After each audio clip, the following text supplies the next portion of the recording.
Welcome back to another Conductor live stream.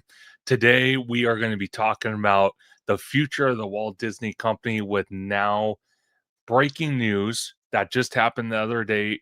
Parks Chairman and Experiences, Josh D'Amaro, got named as the new CEO of the Walt Disney Company, and he will be taking over literally the day after we get back from our Orlando trip with the one and only Hollow Gelato. But without me rambling on, let me just bring on Hollow Gelato because it's better to have him on stage than backstage. So let's do it. Hollow Gelato, welcome in. So glad we can keep doing these live streams because you're my partner in crime when it comes to live streams. I don't know what it is. It's crazy. Yeah, I mean, absolutely. Thanks for having me on. And yeah, we are. We just like became like the dynamic duo of the live streams because especially after our historic 11th hour live stream marathon we did, I think we're pretty much the king of the hill on that one. Oh, pretty much. But before we get started, George, where can everyone find you on social media? Absolutely. You could find me along with my fiance Abby on Hollow Gelato, where basically we cover all things theme parks from Disney, Universal, Knott's Berry Farm, the cruise line. But we also do videos outside of the theme parks where we cover events or just life in general. So definitely come on over to Hollow Gelato, like, subscribe, hit that notification bell because there's content always coming out of there. And also, you could follow us on Instagram under Hollow Gelato as well. Absolutely. And again, please go check out Hollow Gelato. It has, like George says, a lot of amazing content. I've actually been on location with him for some of this content, so it's absolutely incredible to see this guy in action. He literally And boy, do we have that in the next coming of days. Absolutely. If many of you don't know, me and George will be at DCA tomorrow and Friday. Tomorrow is going to be the Magic Key event, and God help us, cross our fingers that we get that virtual queue system under control because they will be releasing that at noon, which, you know, everyone in their him-haw is going to go on the system at the same time, probably crash it. But George, do you want to explain to everybody before we get to our first video from David Muir on World News Tonight?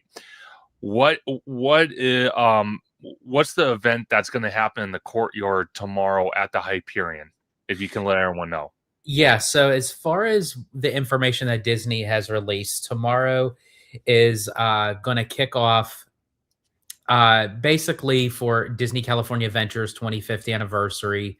They're going to have photo opportunities. They're going to have special character meet and greets, and then again, as Conductor was mentioning, a virtual queue system for us to get like a first come first serve collectible magnet set. I don't know exactly what is of the magnets. I don't know. Disney didn't release anything of that, but it's kind of like a little pop-up kind of celebration. I believe it starts at 2 p.m. And runs till 8 p.m. And the virtual queue starts at noon. But we're going to be there kind of like in the very beginning, just kind of get ourselves at the opening of the park and just kind of like be there and kind of get things scoped out because you never know what Disney's going to drop. You know, they tell us like, oh yeah, you know, everything is going to start at noon, but then who knows? Maybe they'll have something for people just entering in the park, and you'll only know as if you're there and you're scanning in, and then people post it on social media and they say, oh yeah, we got this like limited edition collector something, and it's like, oh man, I wish we would have known that. But Disney at times doesn't like to tell the whole description. No, they don't, and they like to go spirit of the moment, and it's kind of frustrating as hell. I do have to say, and we got Hen Geek Village in the house. Good to always see him. We got Abigail in the house, and we got Jacqueline in the house as well. So welcome in everybody. But you know, and then what's going to happen Friday is the actual day stuff is going to go nuts. You're going to see George literally You know how people describe themselves a walk in the straight line? George is gonna kinda divert a little bit and kinda go off in left field, 'cause here's the thing, and by all means, all due respect, it gets crazy. For the 70th, you had to see the line to believe it. There was probably, oh my god, there was probably, like, almost 100 of us in line outside on Main Street, lining up for the Emporium to get this interactive key that you can kind of see behind my head on my dresser here, and then other items as well for the 70th. It was a madhouse in hell. If you saw the video, and George has it somewhere on his platform on YouTube, but if you saw the video, literally there was probably like 300 people in the Emporium. It was nuts. So this is the crazy part. Okay, so we have this big, this never before produced popcorn bucket. Okay, supposed to be the Pixar Pal Ferris wheel, and we have that. It's special because it interacts with different elements of the park, both at DCA and Disneyland. Probably interacts with World of Color, maybe the fireworks show at Disneyland.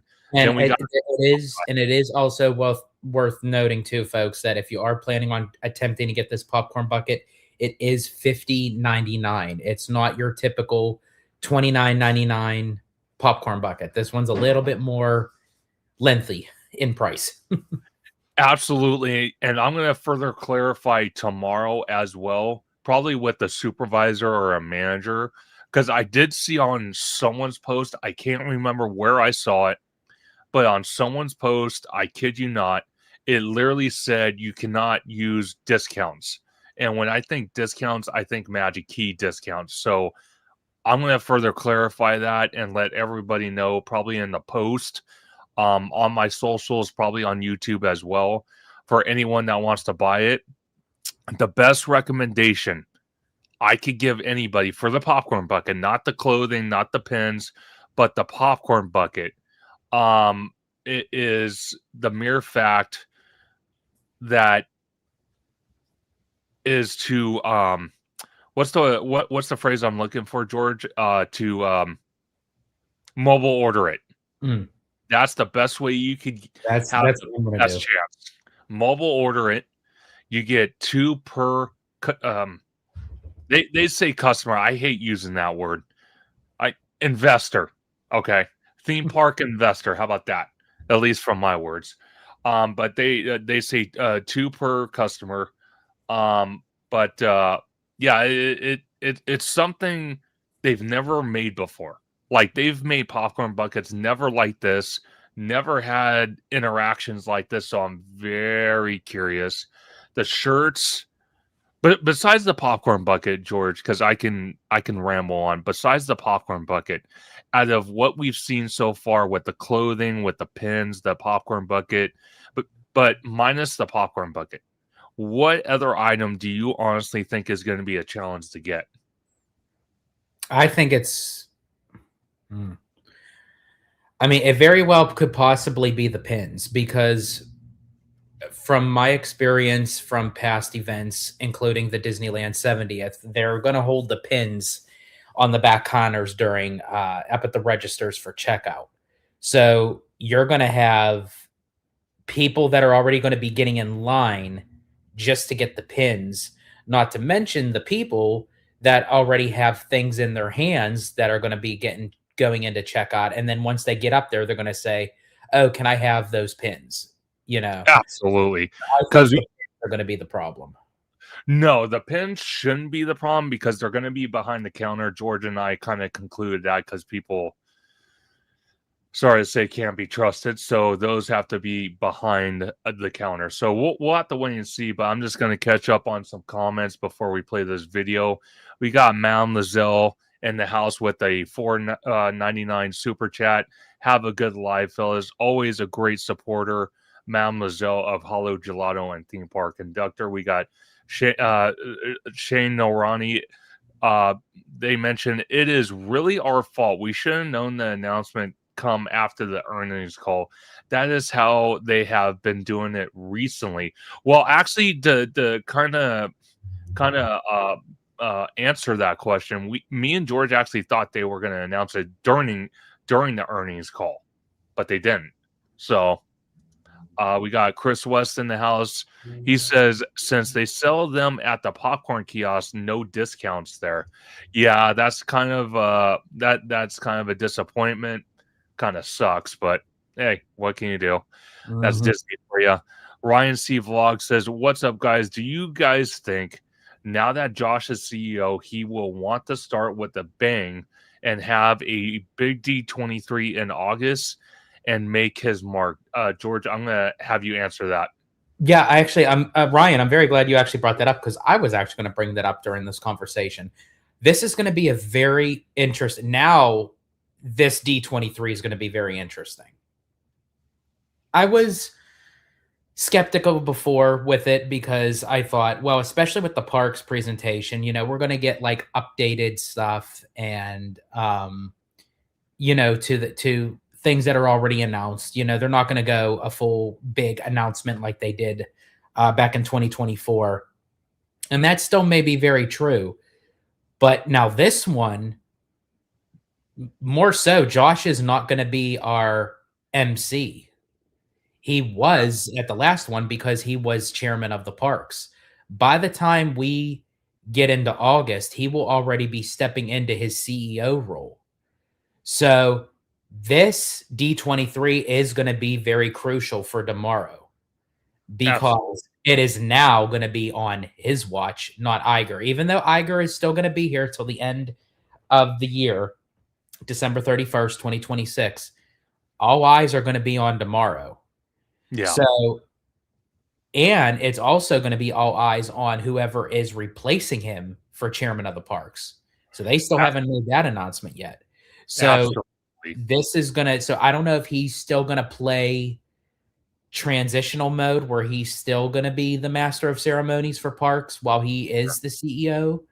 Um, and could that potentially mean, could they then announce a few surprise big announcements because of these term of events? No, absolutely. I want to give a big shout out to Chris West for the 199 super chat. Thank you, Chris. No, I 100% agree with you. And there are some candidates I mentioned to George the other morning about, and we'll get into that. I'm just gonna read a few more comments so we can play this video for you guys. But Rudio, shout out to Rudio. He's been in the chats lately. Love Rudio. He says pins are already a problem.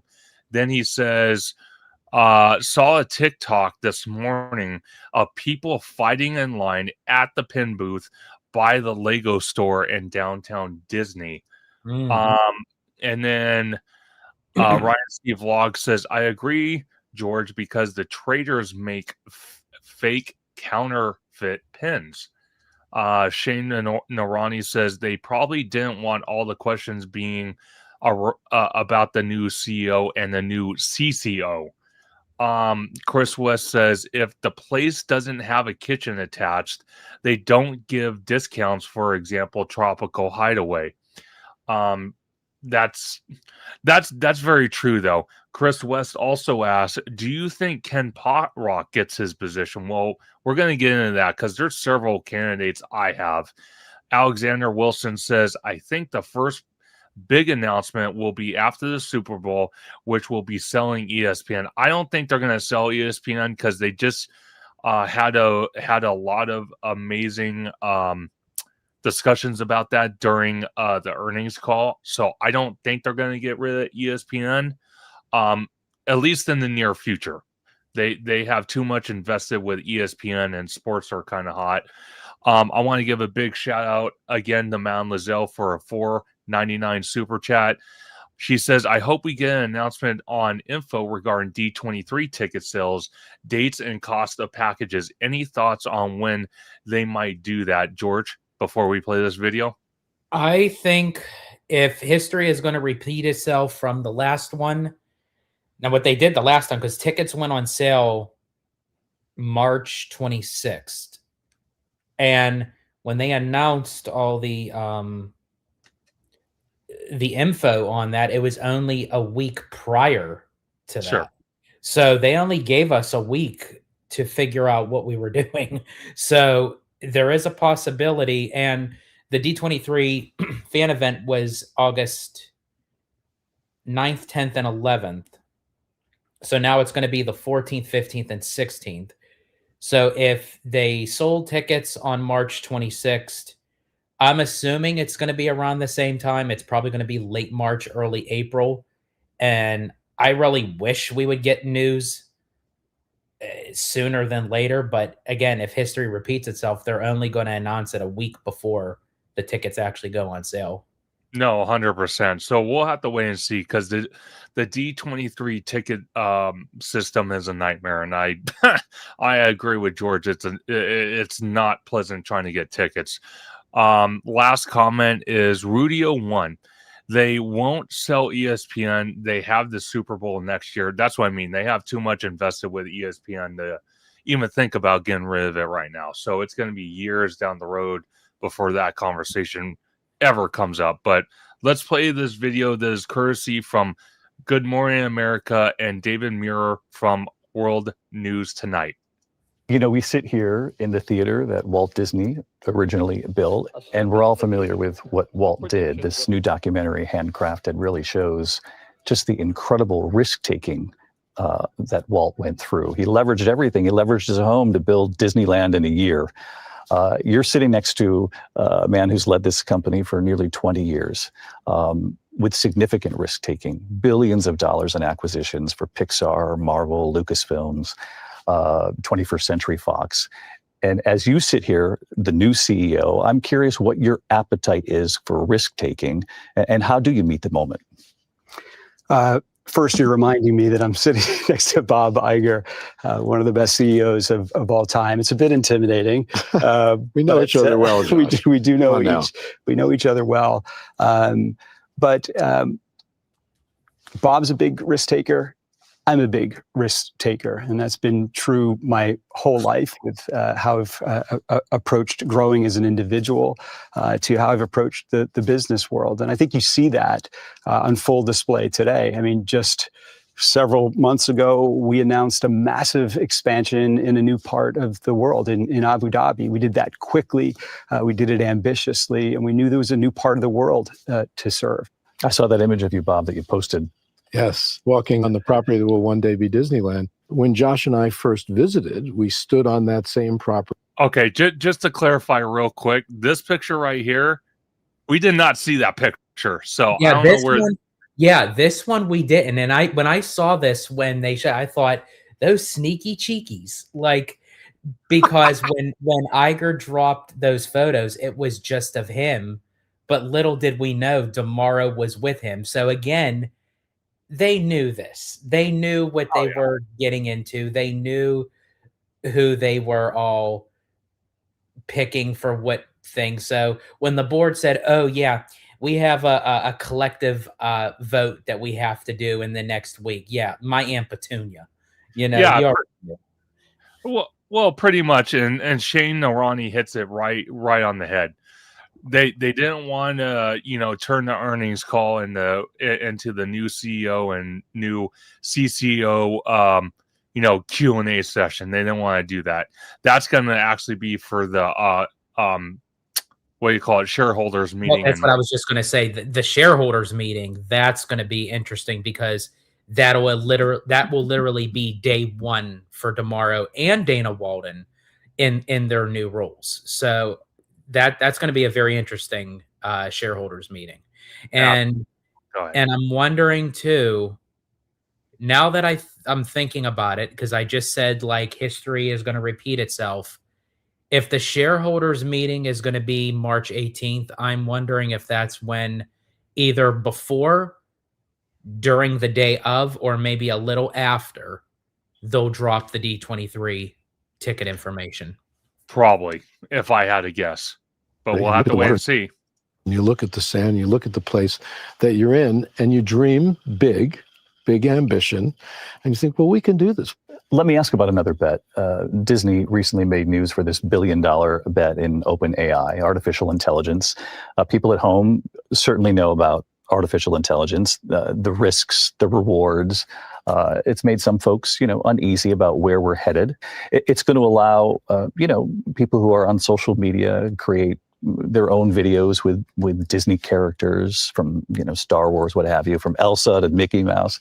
I'm just curious, Bob, how you go about stepping in that direction while at the same time protecting the Disney character, protecting the humans behind the character who created it, the actors, while also embracing where we're all headed. I'm glad you raised that, because one of the reasons Josh was chosen for this position is I've observed him over the years that we've worked together as someone that views technology as an opportunity and not a threat. And I believe that is critical, because when you look at the history of human beings, no generation of human being has ever been able to stand in the way of technological advance. It happens. The reason this company is so special is because of how creative we are and the human beings that are generating that creativity. In my mind, that never gets replaced. And in fact, this isn't even theory anymore. This is real. Like AI, to Bob's point, is here, and it's something that we're embracing, and you're seeing it supercharge these creatives in amazing ways. And they've embraced artificial intelligence. If you were to walk over to their studios today and see them using AI, harnessing 70 years of history. This is when the Walt Disney Company thrives, when technology intersects with brilliant people and creativity. And we're in that moment right now. Disney also made quite a statement about the importance of streaming and entertainment as this company moves forward, with the elevation of Dana Walden to the first ever president and chief creative officer of Disney. Josh, I'm curious what you see in this new role at Disney, and what are you hoping for from Dana Walden? So I actually was going to pause it as well, George. I know exactly what you're going to say.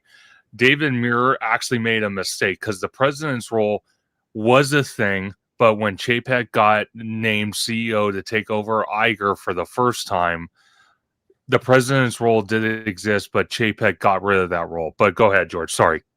So there is that. And then also too, because David was also mentioning about like with the entertainment value like of the company. And I believe someone posted, it was either yesterday or today, that Disney Live Entertainment's Instagram has now merged with Walt Disney Imagineering's.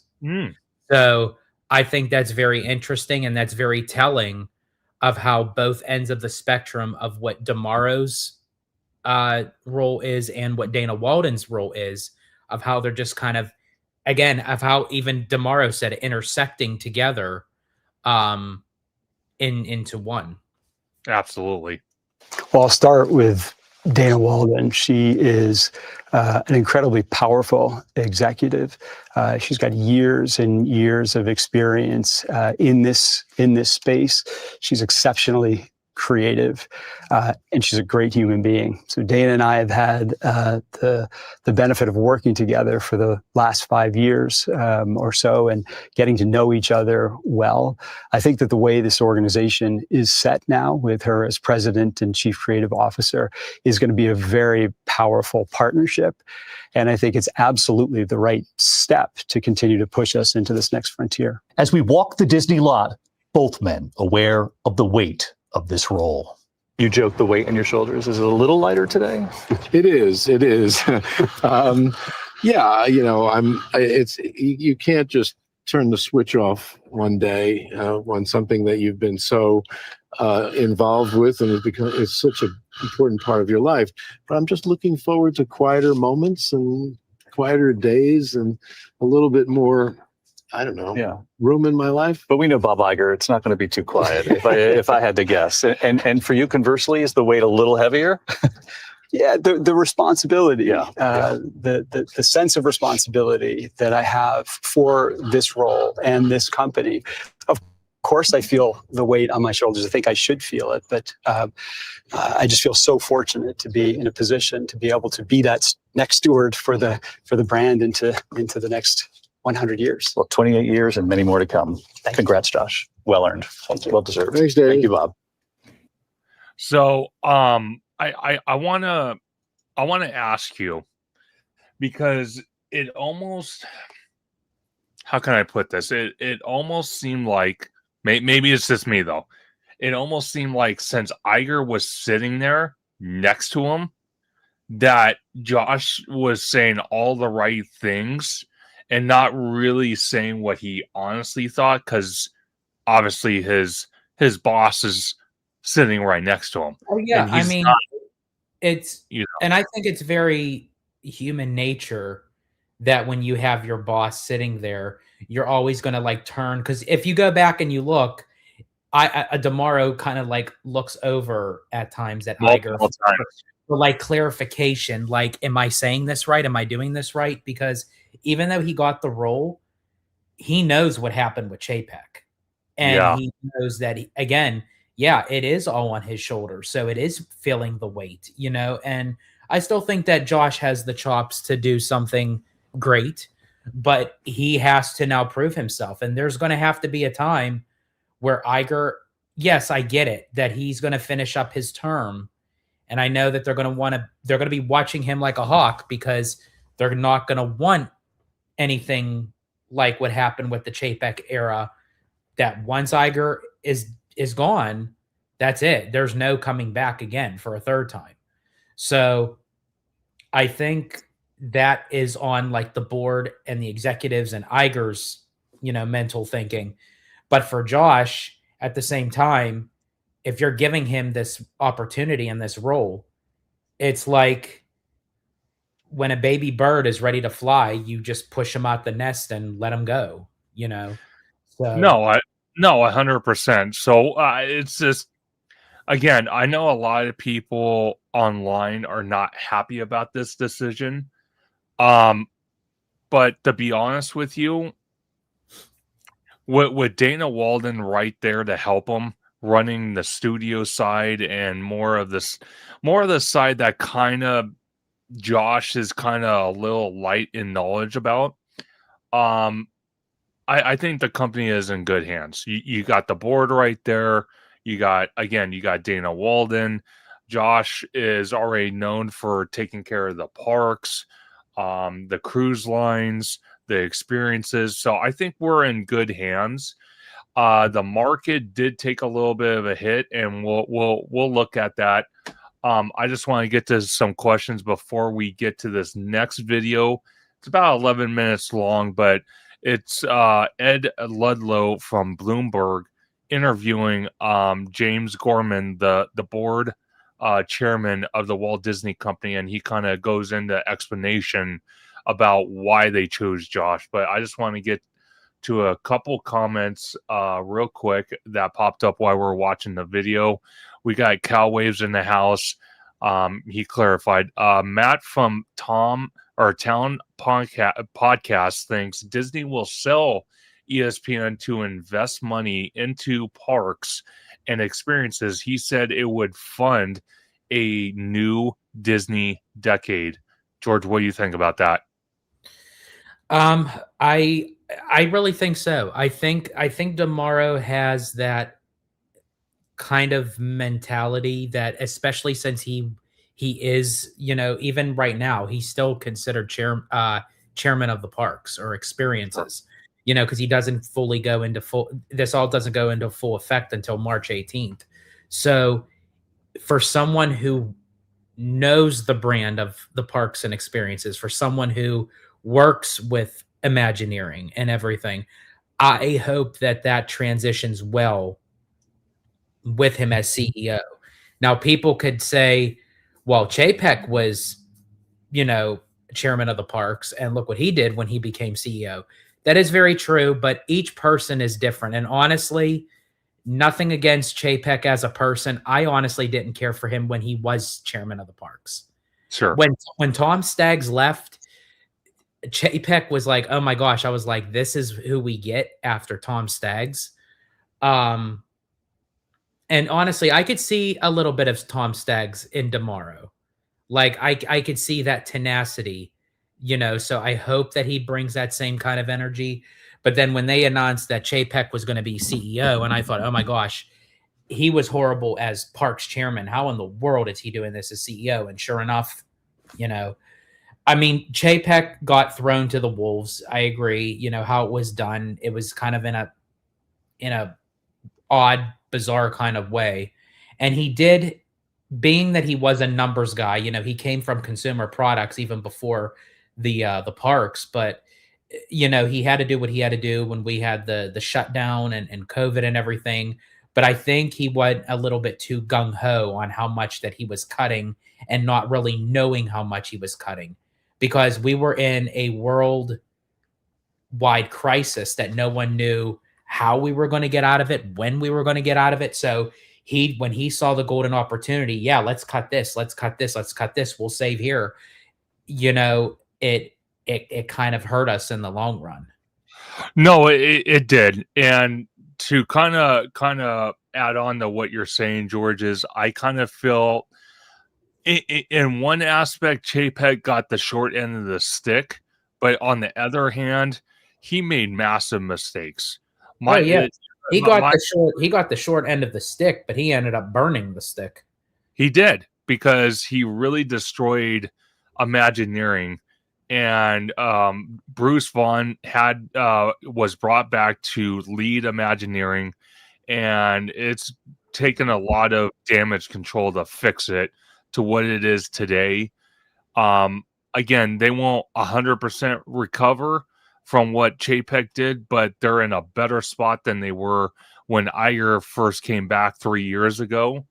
I'm just going to go through these comments real quick so we can play this video. But Cal Waves.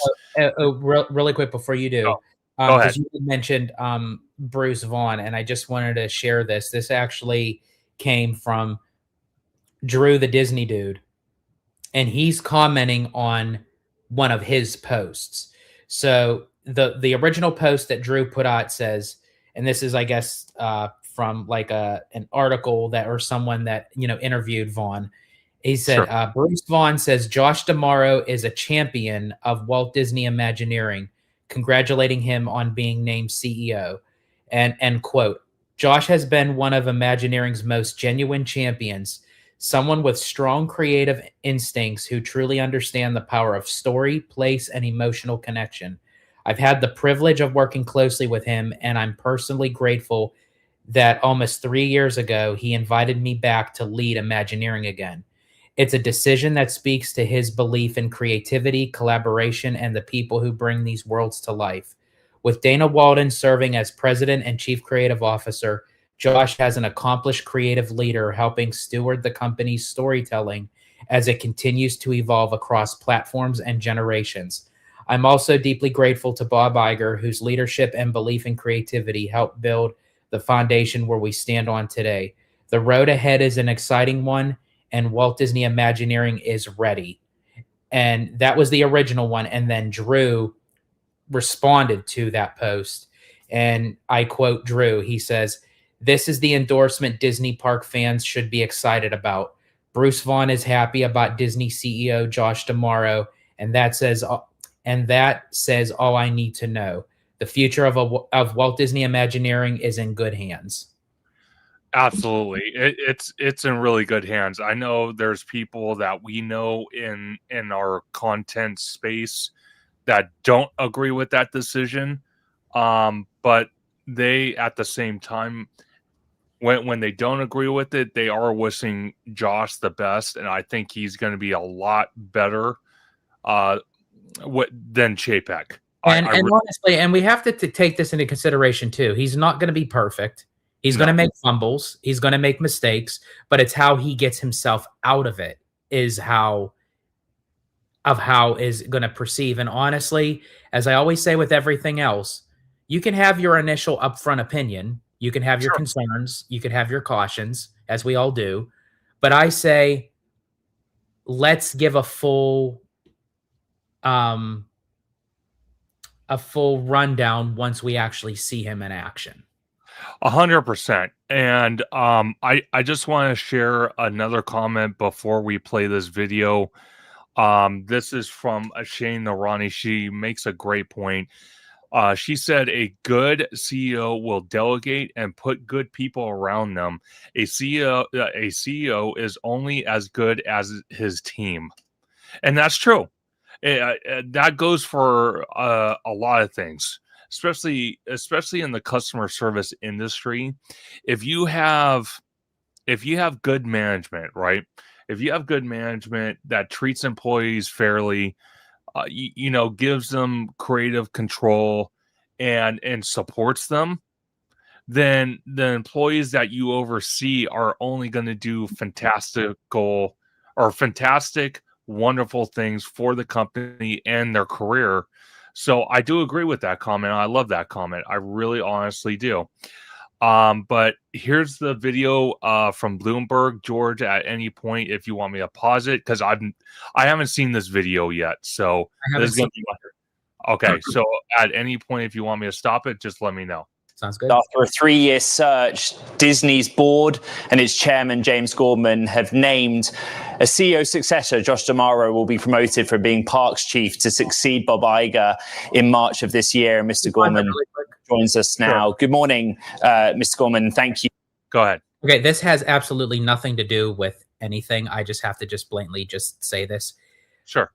If there was any accent that I could ever have, I would love to have a British accent. I don't know why. I can't make one myself. Like I sound horrible, but I'm just saying, like, in general, that if I could adapt an accent, I would love to talk like a British person. Oh God, here we go. Oh, I love George for that. I do. I do. For your time. I mean, let's start with the simple question. Why James D'Amaro? James? Well, Jesus. It's Josh D'Amaro. But Josh D'Amaro. Good morning, Ed. Good He's a fantastic. Okay. This is already off to a bad start. Okay. You're gonna. You are set up to have this conversation and an interview. And again, going back to making mistakes. That's a huge mistake right out of the gate, that you don't even know the person that you're talking about. Especially on national TV. It's one thing to do it on a YouTube live stream. It's a whole different animal when you have probably millions of people watching you. But now, go ahead. And one last thing I will say, just to be fair, I think what happened was because this gentleman here is James Gorman. So I think what he was doing was, since he was talking to a James, but knew that he had to say Josh. But the fact that he didn't recover, see, this is what I'm talking about, recovery here, folks. If he would have said, oh, excuse me, I'm so very sorry, I apologize, Josh D'Amaro.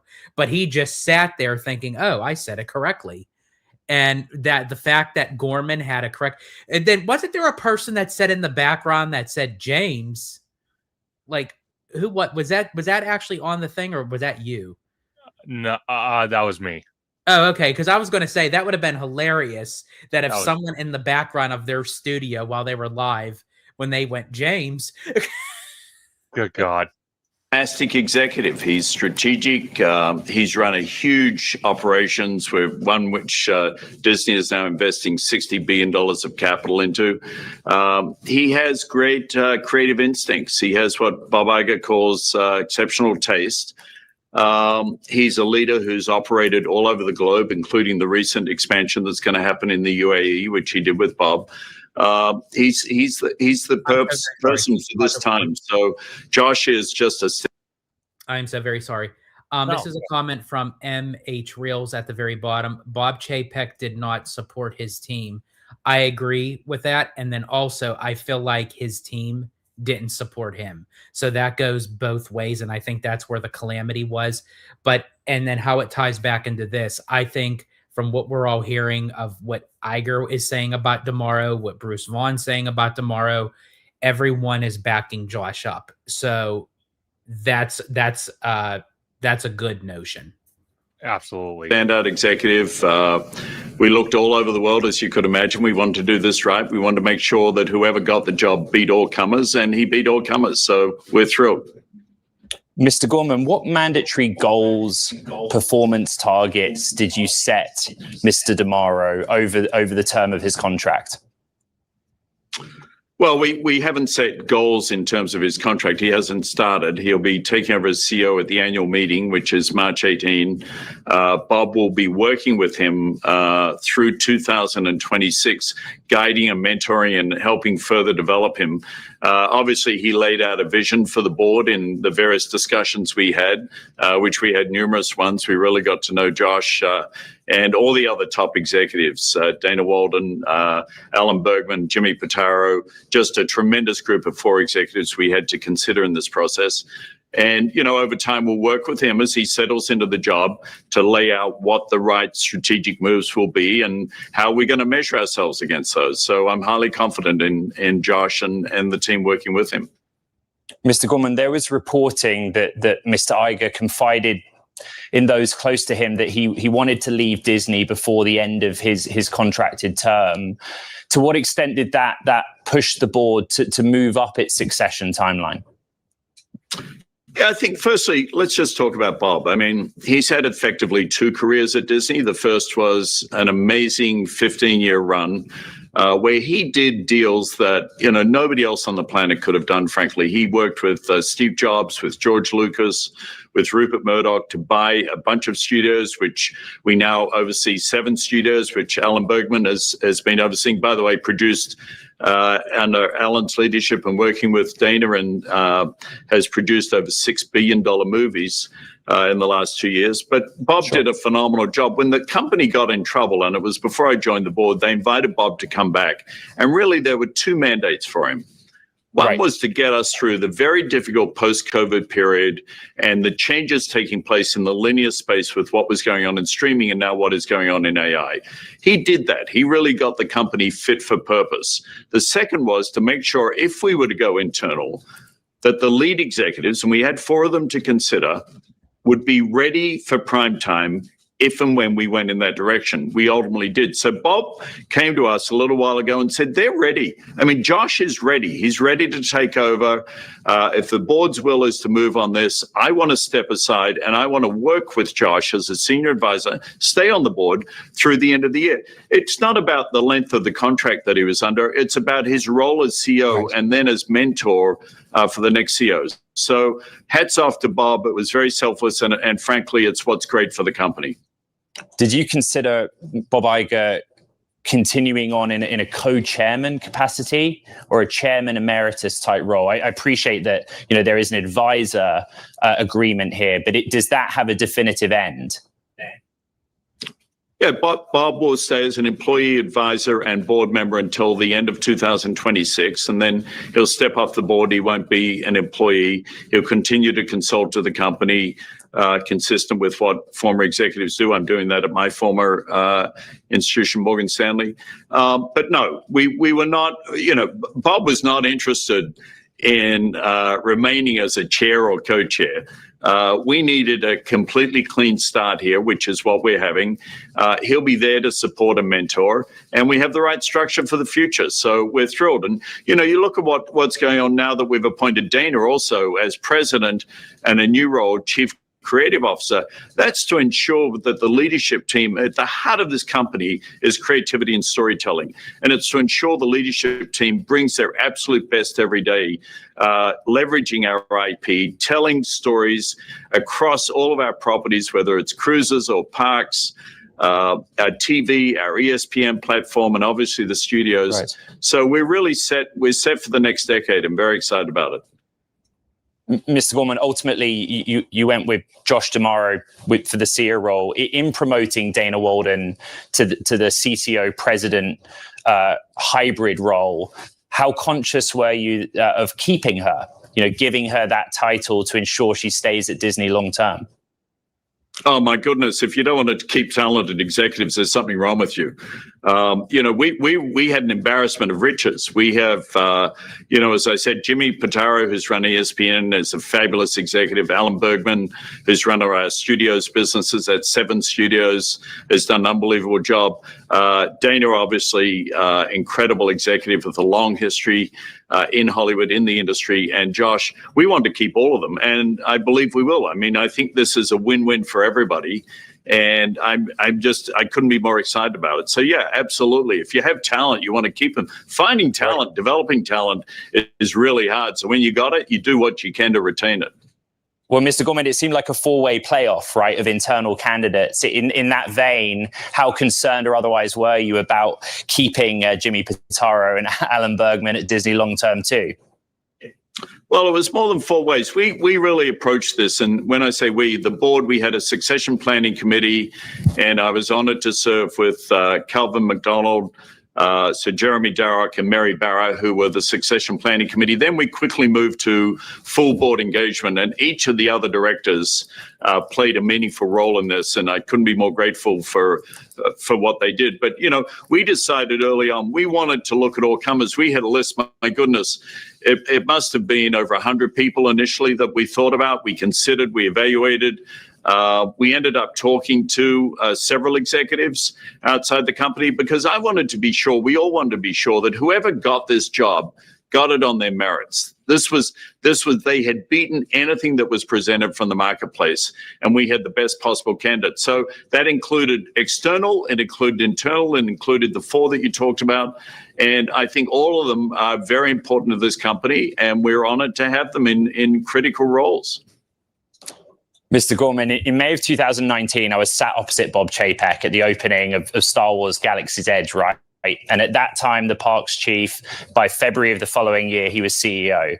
And it was all about IP, his ability to take the growth in parks, the IP in parks, grow it out. Star Wars is a good case study. But to many, and maybe investors had a viewpoint on this, on a co-CEO structure or somebody coming from parks to lead the wider business. Josh D'Amaro has a very similar background to Mr. Chapek. How closely did you look at those parallels in that scenario? Not especially. We look at the individual. We don't look at, just bios, whatever. I mean, you've got to look at what the individual has done. Josh is incredibly innovative. Yeah, hold on. What he's done. I thought, because I was watching Gorman's face when the interviewer, when he said Chapek's name, and you could just start to see the horror in Gorman's face. He started blinking rapidly. He kept on wetting his mouth, like, oh my gosh, where is this going? And then when he just asked, is there any similarities in the parallels between Josh and Chapek? And he's like, no. Yeah, he was quick to extinguish it, that's for sure. Done in the Imagineering space with those creative teams, building the IP into the parks, into the cruises. I mean, this is not an operations job. This is an operations and a creative job. It's telling stories that create incredible experiences for everybody who goes through those gates or gets on one of the ships. And he is incredibly capable at doing that. So I've always said what you look for in CEOs is not just what they've done. That's important, but it's what they're capable of doing. I tell the story. I ran Morgan Stanley for 14 years. I'd never been a trader. I'd never been a banker. You take people for what they can do, building on some of the things they've learned in the process. And I look at Josh as an individual, not as a comparison. And I think he'll be a fabulous CEO. He has all of the skills to lead Disney for the next 10 years. Mr. Gorman, you were brought in as chairman in part to oversee this succession process. It's now over. You've reflected on your time at Morgan Stanley. What's next for you? Do you expect to remain longer term with Disney, or are you looking at perhaps a move back into the financial industry or something else? Suggesting I retire, Ed. Not at all, sir, but there is a great deal of interest in what you will do. Maybe you'll let us know. No, I'm not. I work with General Atlantic, which is an amazing firm in the financial space, but I'm not interested in going back into the pure world of finance. I want to help the Walt Disney Company and help Josh and the new leadership team and work with Bob on this transition and help the board in making sure we deliver what we can. This company's trading at 15 times earnings. That's nuts. I mean, honestly, there are very few companies that have this quality of assets, this quality of bones, as I call it, than what we have. There are tremendous moats around the businesses. I'm excited about the prospect of what we can see from Disney over the next several years. So it looks like, in my personal opinion, James Gorman really has faith. The board has faith in Josh. So if you have the board behind you and you have pretty much all the execs in the company, you have Imagineering speaking out, and they're in full support of Josh, I can't see how this can go bad. Yeah, I really the way that they're talking about Josh, and I think you also have to think too, this isn't like a fast knee-jerk decision that they did like with Chapek when Iger left abruptly. This was probably thought about for quite some time when Iger came back. When Iger officially came back in 2023, Iger knew he wasn't going to be there for a long period of time. He probably told the board that, like, I will get us out of this hole, this mess, as much as I possibly can, but we have to take into consideration, technically, I was already supposed to be gone. Yeah. So we have to find a replacement. So I think, honestly, and I remember Iger saying on that interview on ABC, he said he watched Josh very closely over the last few years and how he operated. And I think Iger just had that in mind. He reported that back to the board. So I think, honestly, everyone has high hopes for Josh, and they just speak nothing of good things about him. No, absolutely. And like I said, I'm hoping for the best for him, because if he succeeds, the company succeeds, and then the fans succeed. It comes full circle. And there's things that I would like to see tomorrow do. Obviously, he's got a lot more responsibility than my personal feelings about what should be changed and what shouldn't be changed, even though, George, I know you think different with your hot honey chicken sandwich. But,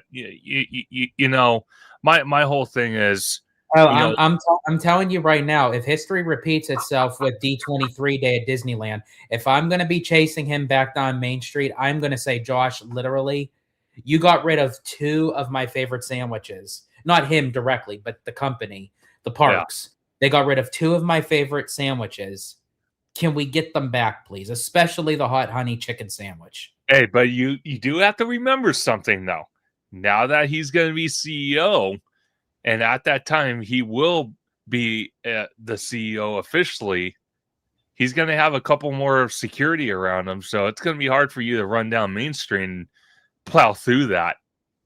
I think I still can, because even Iger was kind of a little bit free form during the 70th. Like, because I remember, because Damara was on the right and Iger was on the left. Like, they still have their teams with them. But sure, I was so close. I was this close to Iger, and he just had he was swamped with people, and I was so close. And I thought, dang it, I missed him. But yeah, I think, honestly, the hype of Damaro, I get what you mean. Like, I think the popularity, if he does this really well, is going to go even higher than what he was as chairman of the parks.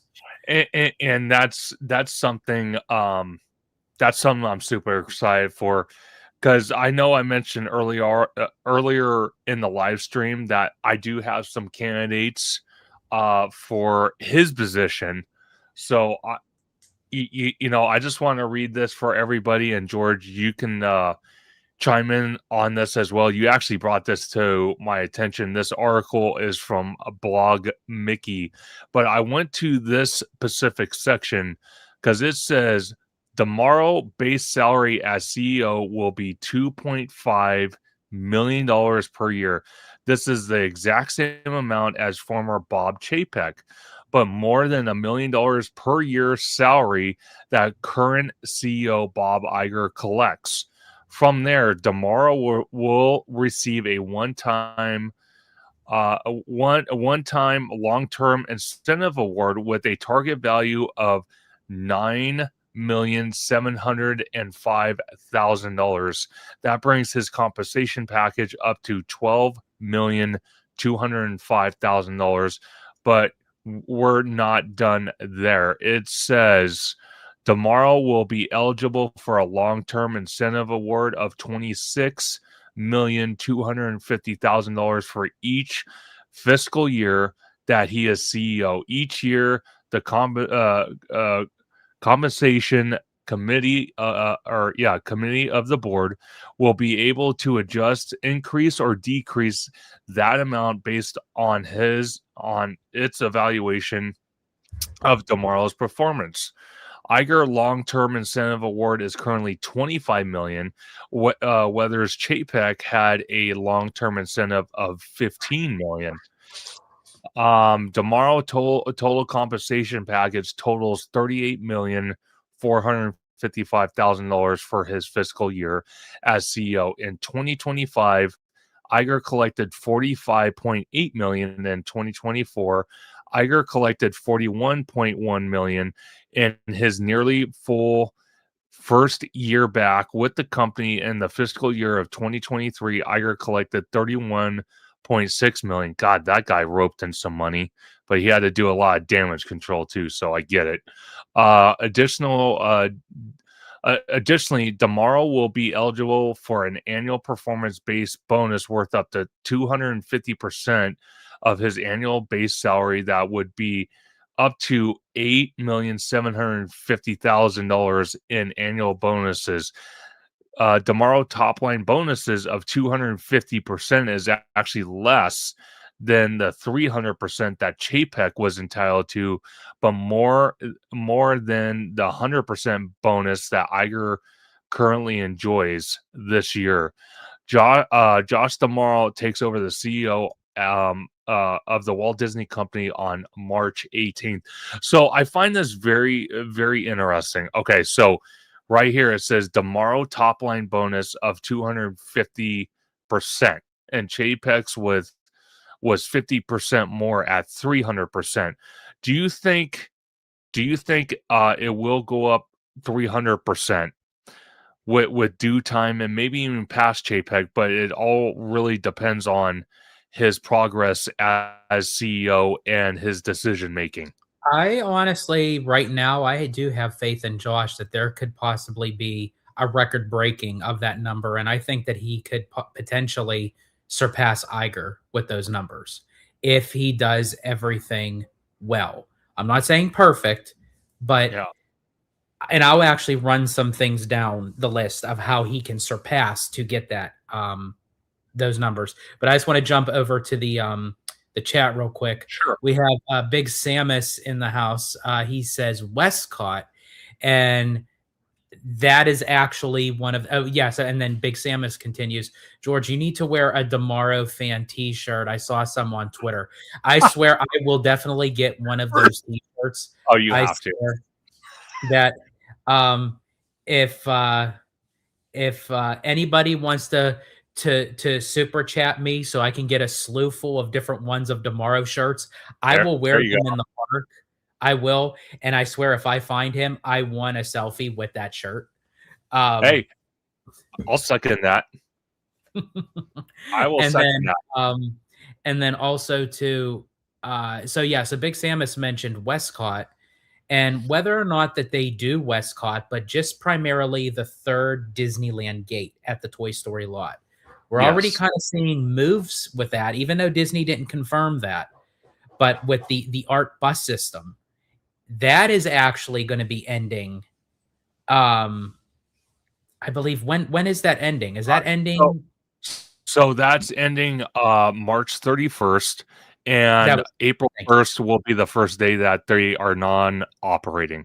Okay, so March 31st, the last day of March, the shareholders meeting, and actually the first day that Josh starts is March 18th. Also, around the same time, they're going to be for D23. Everything is kind of happening in March. And is that really a coincidence? You know, that, and again, I'm going to mention this because I mentioned this on a video that I did on Holo Gelato with Abby, because she was there with me.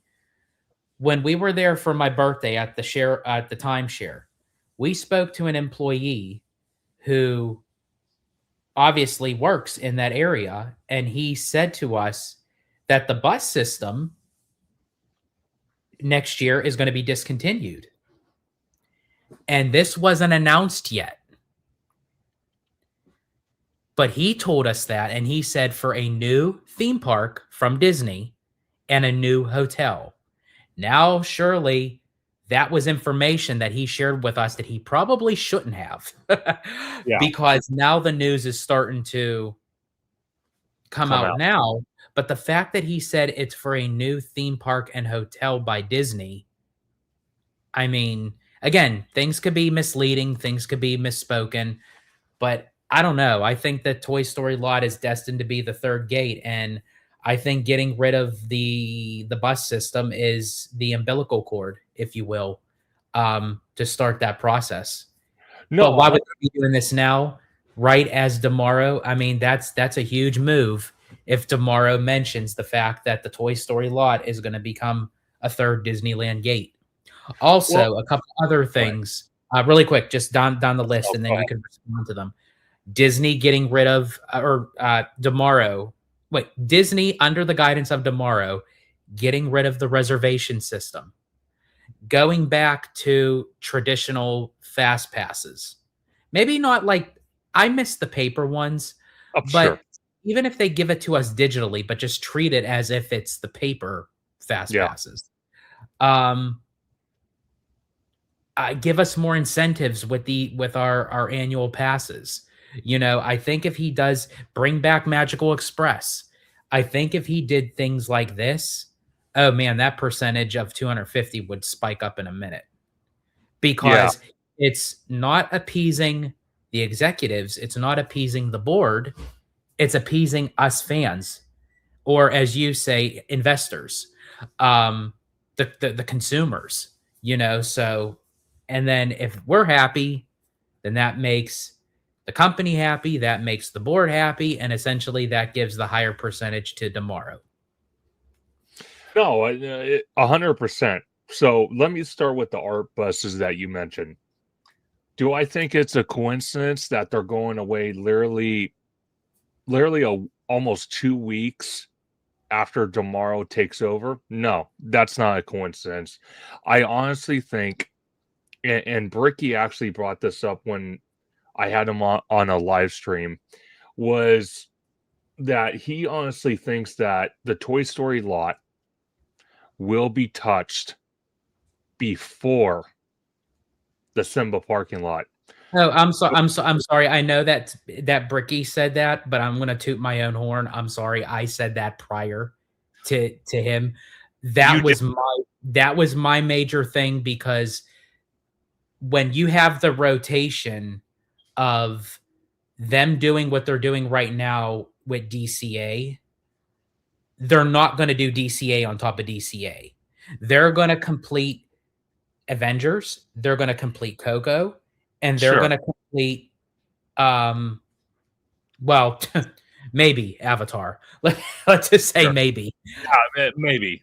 But once they finish that, they're not going to say, okay, let's move to the Simba lot and let's do another wave of expansion. They're not going to do that. Well, here's the thing. And now that I said that comment during the live, now I'm thinking back actually, because I think he might have said, though, if my mind corrects me, that either they were going to touch the third gate first, or they were going to look at possibly the Simba lot or the Lilo and Stitch lot. The only reason being, I even mentioned that because during that conversation, it was a long live stream.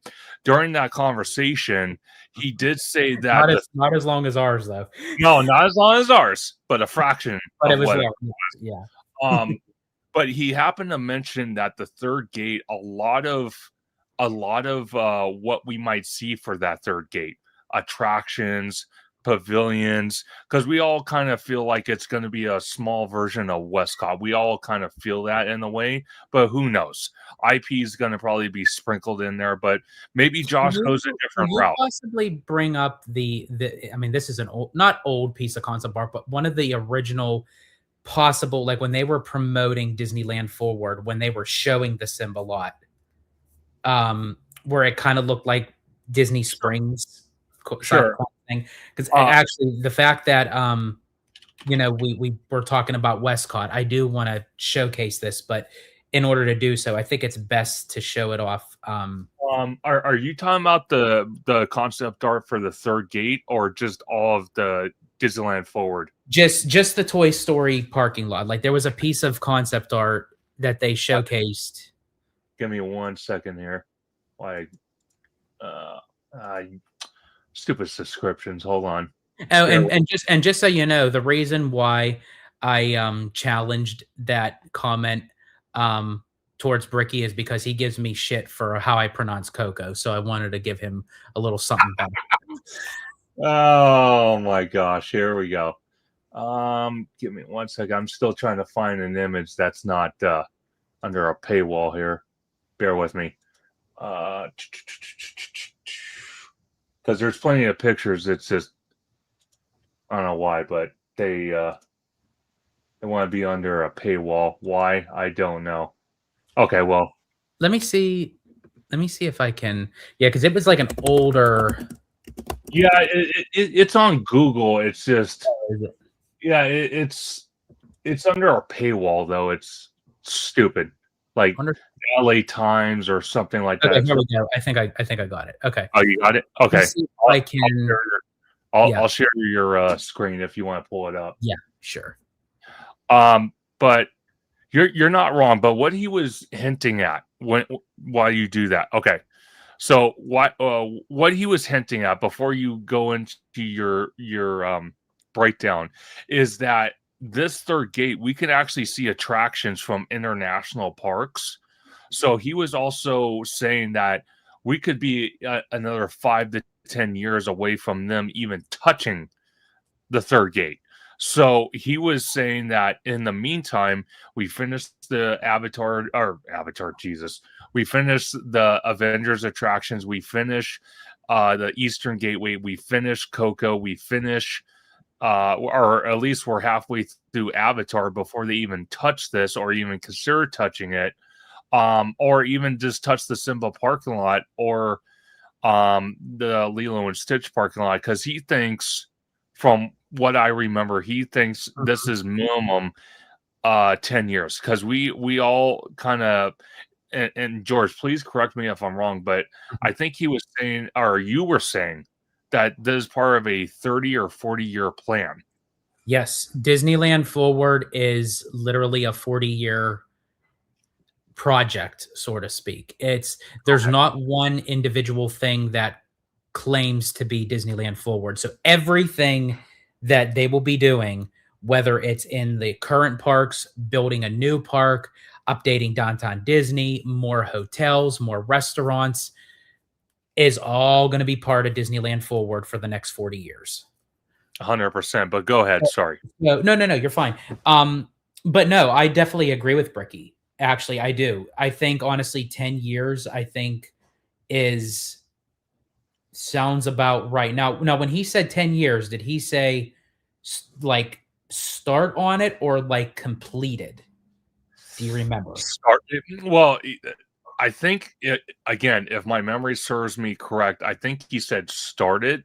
The only reason being is because I think at Disneyland, because they have a lot of R&D already from international attractions that these companies have built for their parks.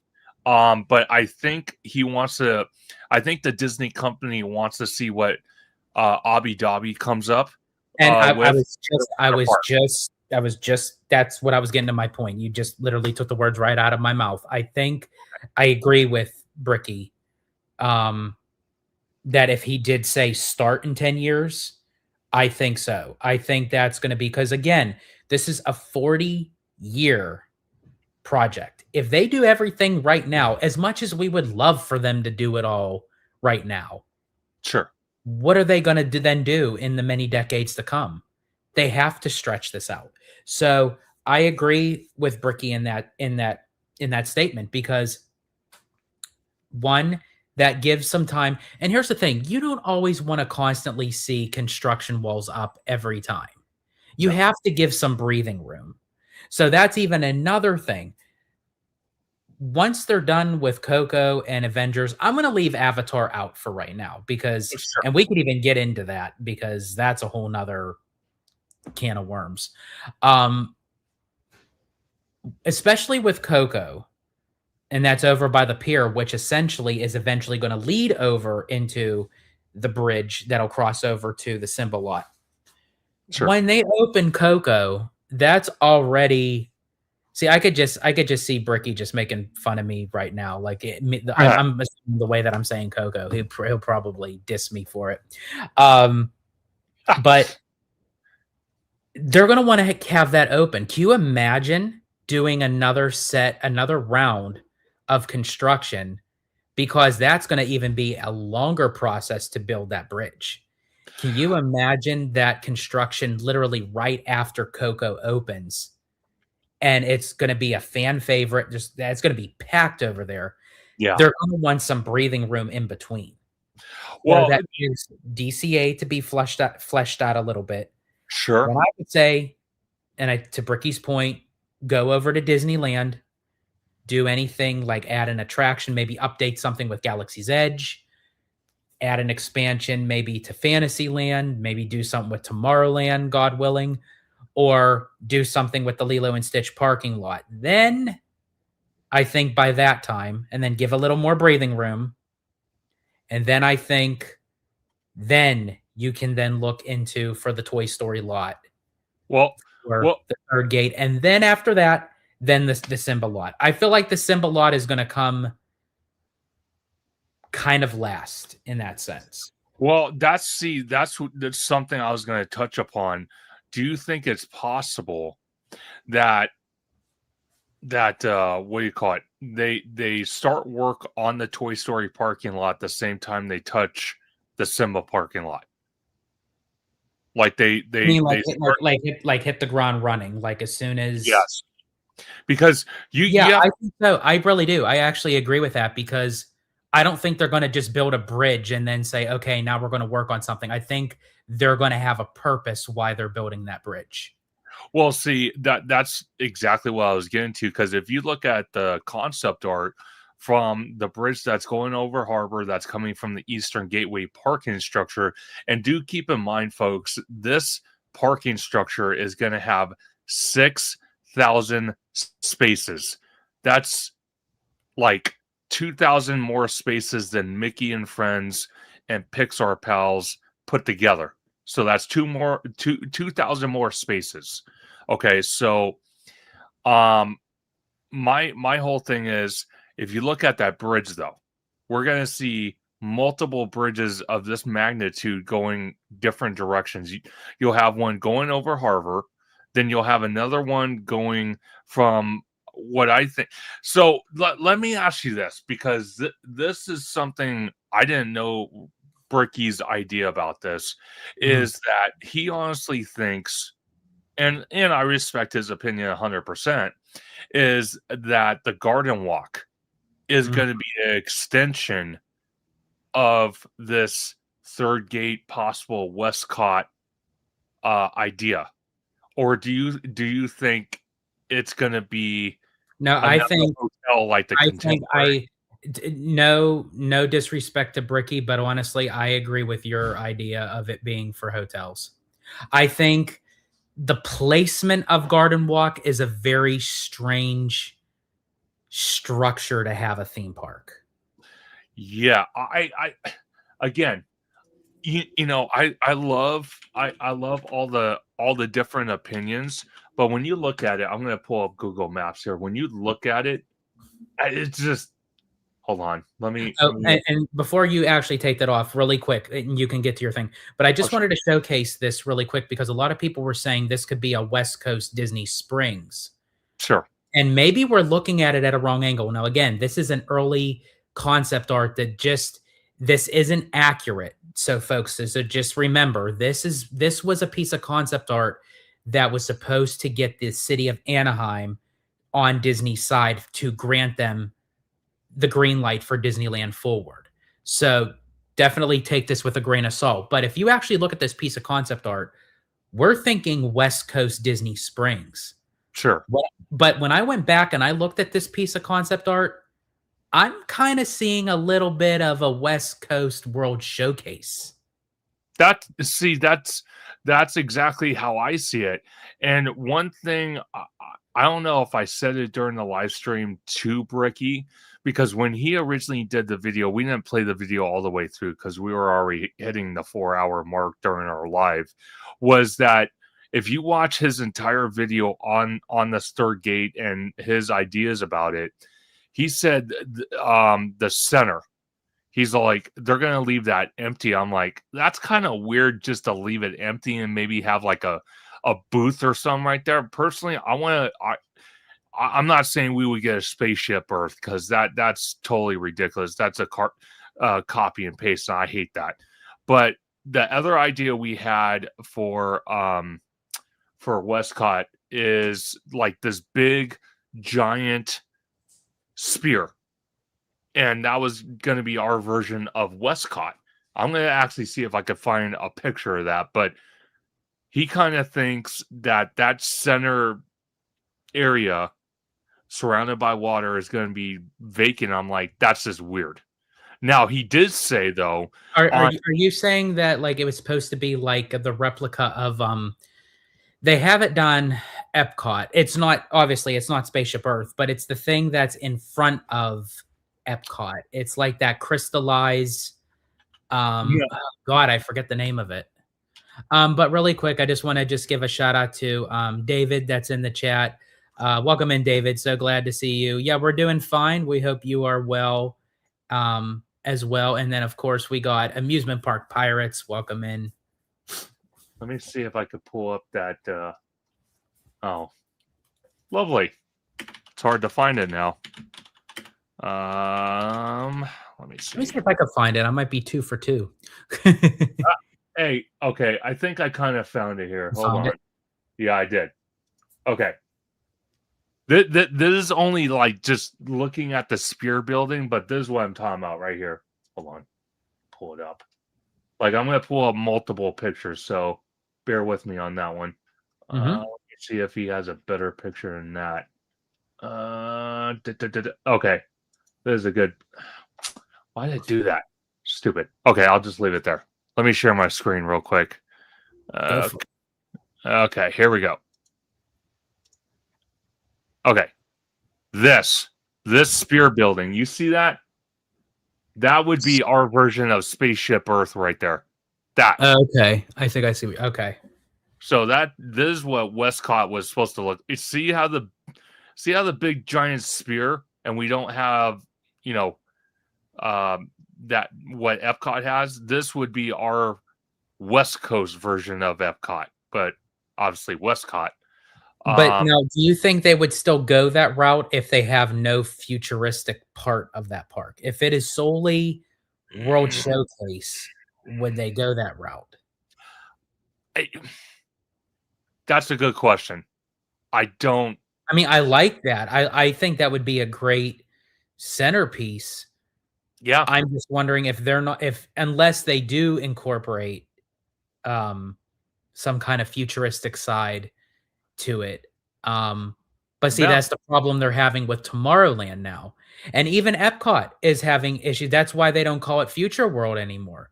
That's why they have like the neighborhoods of, Nature World and Celebration World. It's like Disney doesn't really know what to do when they're using like futuristic technology for a land or a park. Okay. I remember that concept. So this concept is beyond awesome. My only problem is it screams Epcot to me. So again, I love this idea. Do not get me wrong. I think this would work for our Westcott. Just get rid of Spaceship Earth and build that big giant spear. What if they did something that represents like culture?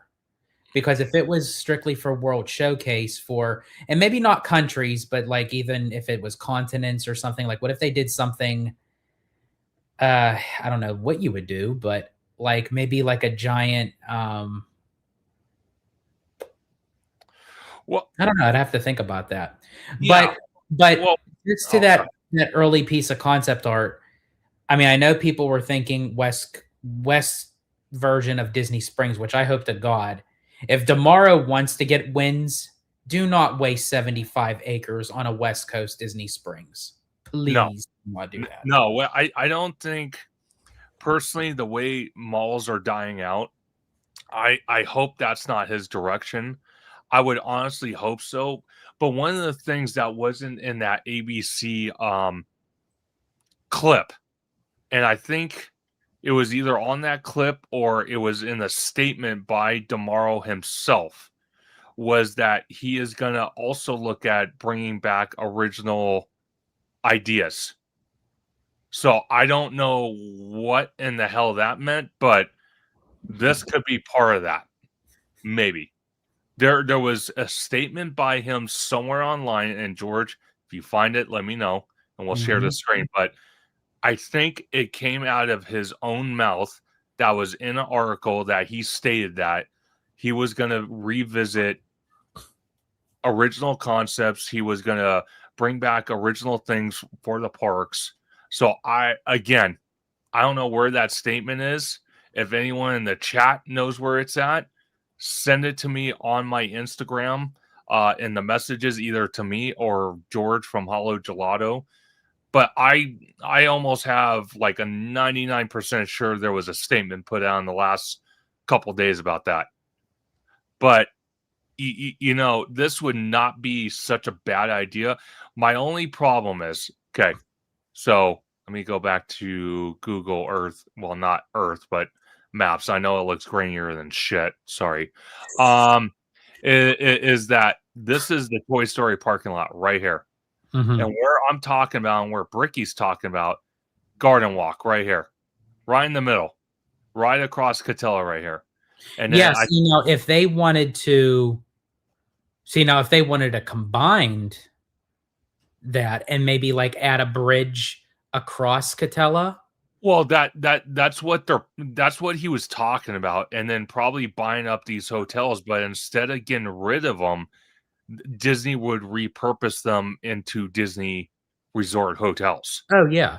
And honestly, that would be perfect because they can literally stay there and then they have easy adjacent to just walk over the bridge. They go through security, Yeah. walk over the bridge, and they have their own separate entranceway into the third gate. So if that's the case, okay, so again, third gate right here. This is his idea. Third gate right here.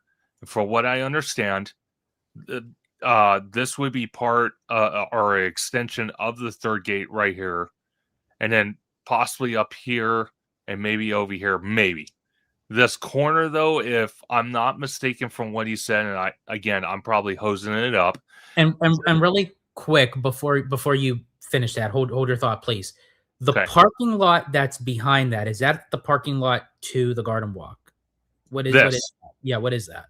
This is the Eastern Gateway right here. Oh, that's the Eastern Gateway. Okay. I couldn't see because it was cut off the screen, so I wasn't sure what that bottom part was. Okay. Yeah, no worries. Cool. Okay, I apologize. Go ahead. No, you're good. And this corner right here that kind of faces Catella and Harbor, I kind of feel like they're probably gonna buy this up. And I'm gonna be honest with you, this would be my idea since we're going off Bricky's idea.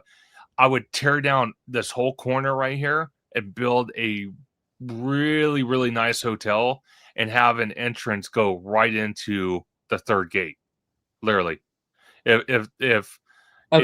So are you? So let me ask you this: sure. Of what you just described, would you make Garden Walk an extension part of the third gate with a bridge, or would you have that as the hotels and still keep the third gate at 75 acres? Because if you add an extension bridge, that would add more to the park. Garden Walk would probably add. What would you think? Like another 30 acres?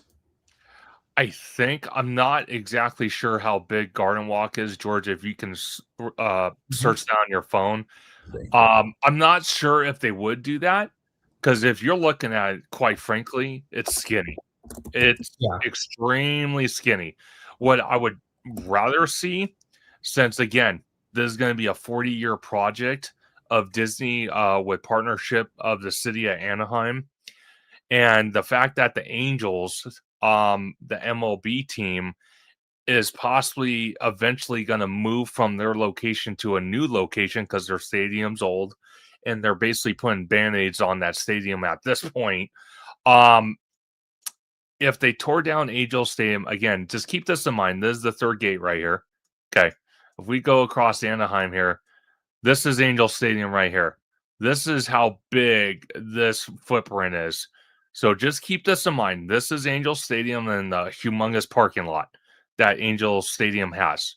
If we go back over here, what is literally right next to the third gate that you can literally buy up this whole footprint right here? Literally buy all this up, the convention center, all that nonsense, and move all this crap. Well, not crap, sorry. Move all these buildings. Move all these buildings to the footprint of where Angel Stadium is at. And George is dying. I can hear him in the background. Sorry, go ahead. But if you had this right here, the Toy Story parking lot, and you had this plot of land right here, that would make a massive, and I mean massive, third gate, and we could really see the full potential of what Westcott was originally supposed to be. If we don't those plot so land. I'm so very sorry. I apologize because I was in the middle of laughing. Would you turn the Angel Stadium into like a brand new convention center? I would. Okay, so you would just do the old switcheroo. You would turn the Angel Stadium into a new convention center, which someone had mentioned. I think it was Cody that mentioned it, or someone mentioned it. Welcome in, Cody, by the way. With the OC vibe and everything, and if they add any like Skyway or anything that would interconnect, that would be a massive footprint that would be an upgrade for the convention center, because then you can take the transportation that's part of the OC vibe from the new convention center that would be in Angel Stadium to the Honda Center, or if it's big enough, maybe they wouldn't even need the Honda Center, but if they wanted to utilize it, they could. And scrap the old convention center if Disney was to buy that up. Because I remember Bricky talked about that too in an older video. I remember when he was covering like the Disneyland Forward before I think it was even greenlit, and he had mentioned the possibility of Disney buying up the Anaheim Convention Center. And scrapping that, and that would be a major. Can you imagine combining Garden Walk north of that parking lot, and then of how it shows on Google Maps, and then the Anaheim Convention Center west of the parking lot? So you would basically have like a backwards L. Yeah. That you had. Yeah, I would do what you said. All this into theme park. Yeah. And then north of Garden Walk, that would be for the hotels. Well, see, again, it's a 40-year project, but I like this idea a lot better. You have the Toy Story parking lot. You have this huge plot of land right here. And I think that's why it is a 40-year project, because it's not just the fact of Disney building a theme park. They have to buy up all this stuff in order to do this, and that takes time. That takes time, permits, all sorts of nonsense, meetings, this, that. Because a lot of citizens that live around Disneyland, they already complain as it is with fireworks and all that. Well, I kind of say, like George likes to say, you bought when a lot of those homes, not all of them, but a lot of those homes, they kind of bought into knowing that they're going to live next to a theme park. So that was kind of think that they were going to hear. Exactly. What? Like you think everyone's going to sit in front of a campfire holding hands singing Kumbaya? Like, no. it's like you're going to hear laughter, you're going to hear screaming, you're going to hear fireworks, you're going to hear music. You don't like it? Go move to the Bay Area. Like, Exactly. and that's why I say, honestly, all that residential area can go toodaloo as well. And as I said, I'd be more than happy to be by tomorrow and help him sign those 90-day eviction notices, because I'd be coming in like a wrecking ball. You would. No, you would. Seriously. But I like this concept art a lot better. Toy Story parking lot, land adjacent to Toy Story with the convention center, all that. They level all this to the ground. We get a true Westcott. Garden Walk turns into another hotel like the Contemporary.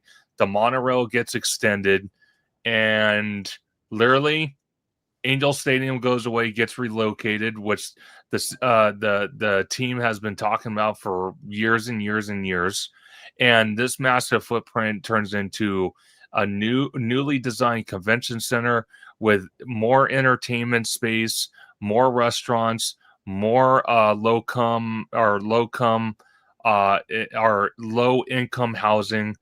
You have enough space to fit all that stuff. Then you got the Honda Center with the OC vibe happening with all that they're doing.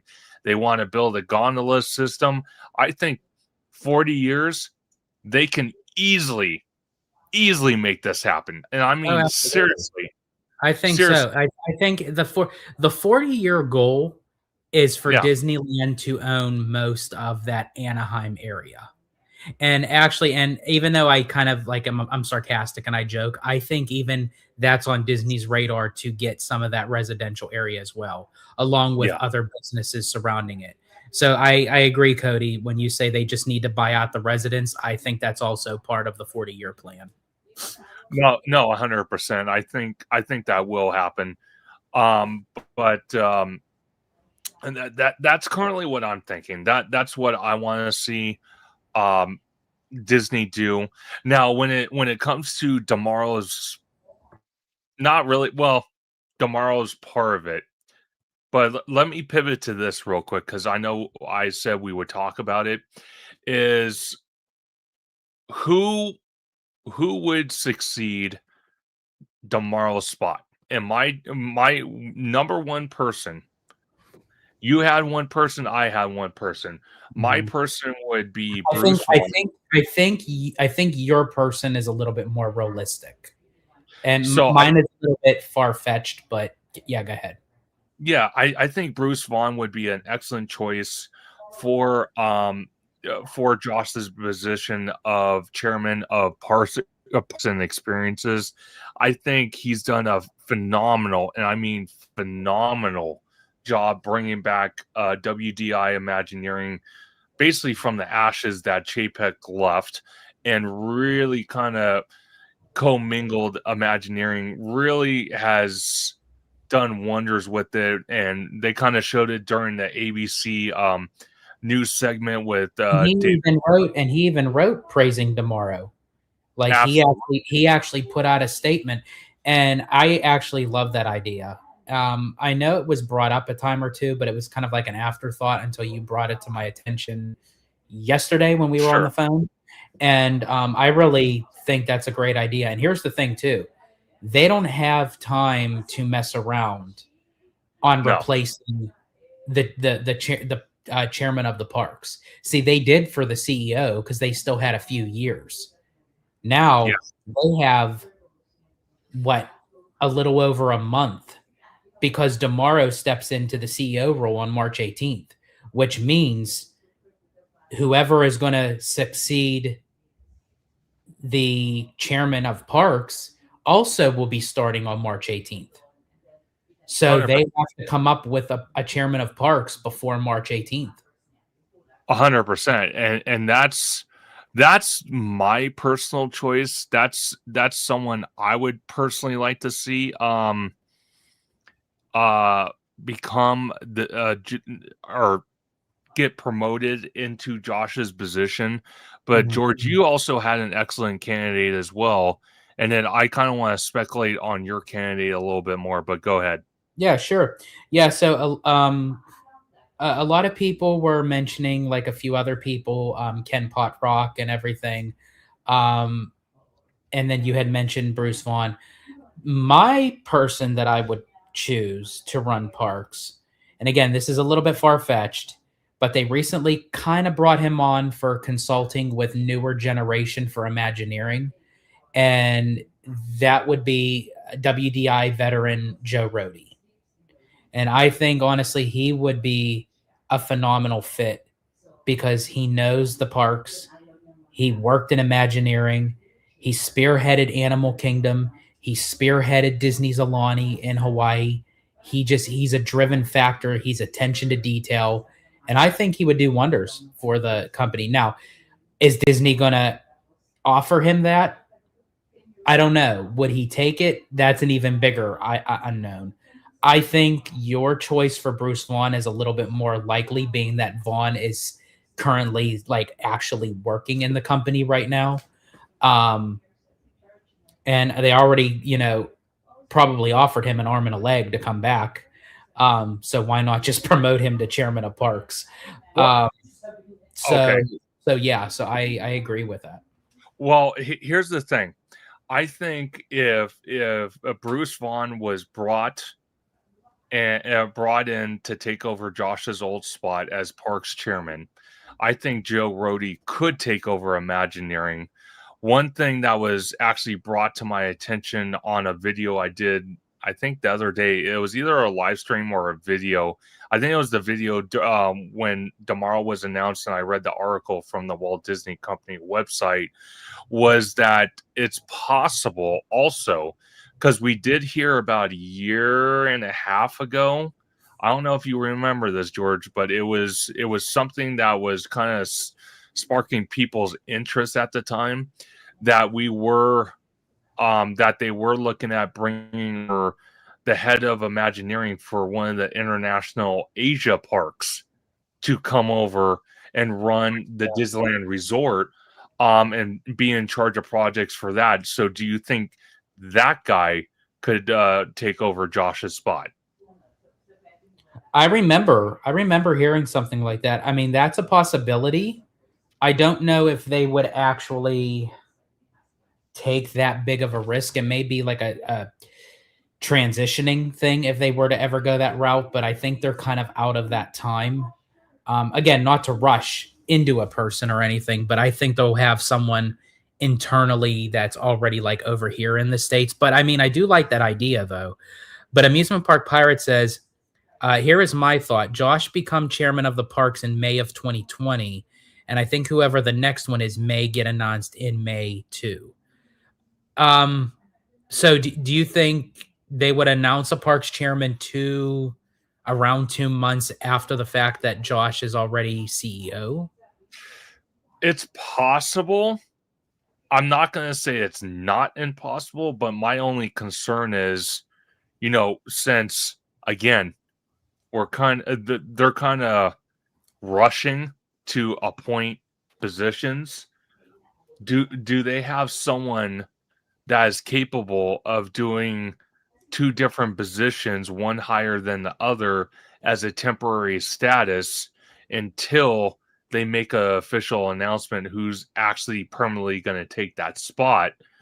That's my question to that statement from Amusement Park Pirates. I'm not saying that it's impossible. They could do it, but I think it would be more beneficial. And who knows? Again, spitballing, during the shareholders meeting, they could announce it. They could say who's taking over Josh's spot. They could do it. They got until March 18th. Or wait. When's the shareholders meeting? I'm sorry. March 18th. Oh, okay, so it is March 18th. Mm-hmm. So they got until March 18th to find a decision, and it seems like, again, like I said early on, the board is in full support of Josh.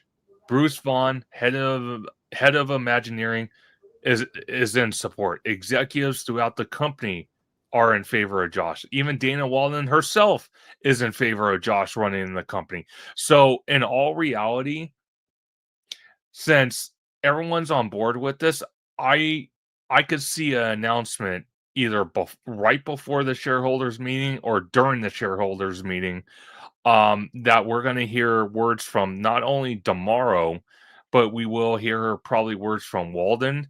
We might hear words from Iger as well. Who knows? But it's going to be an unusual shareholders meeting. It's going to be long. But one thing I could tell you is like I discussed my candidate, and like George even mentioned, because he has a deeper dive into these topics than I do, but I think Bruce Vaughn would be the absolute number one choice. Again, Bruce Vaughn really brought Imagineering from the ashes from the Chapek era and really brought it back to life. So I think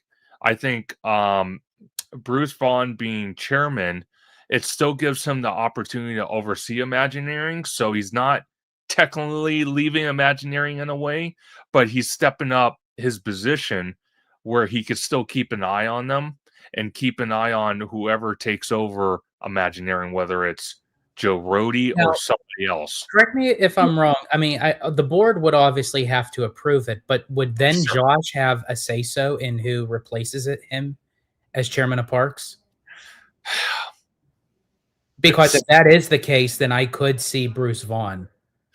I think Josh. I think if it was up to Josh, I think Josh would pick Vaughn. It's more than possible, but like we heard from James Gorman, Iger is still going to be part of the board through 2026. Yeah. So, and the fact that they have to make a decision pretty soon here on who replaces Josh, I don't know Iger's position on Bruce Vaughn. I don't know what that whole scenario is, but well, I think Iger was the one that brought Bruce Vaughn back. Okay, so I think that was actually one of his first major decisions when he came back, when they got rid of Chapek.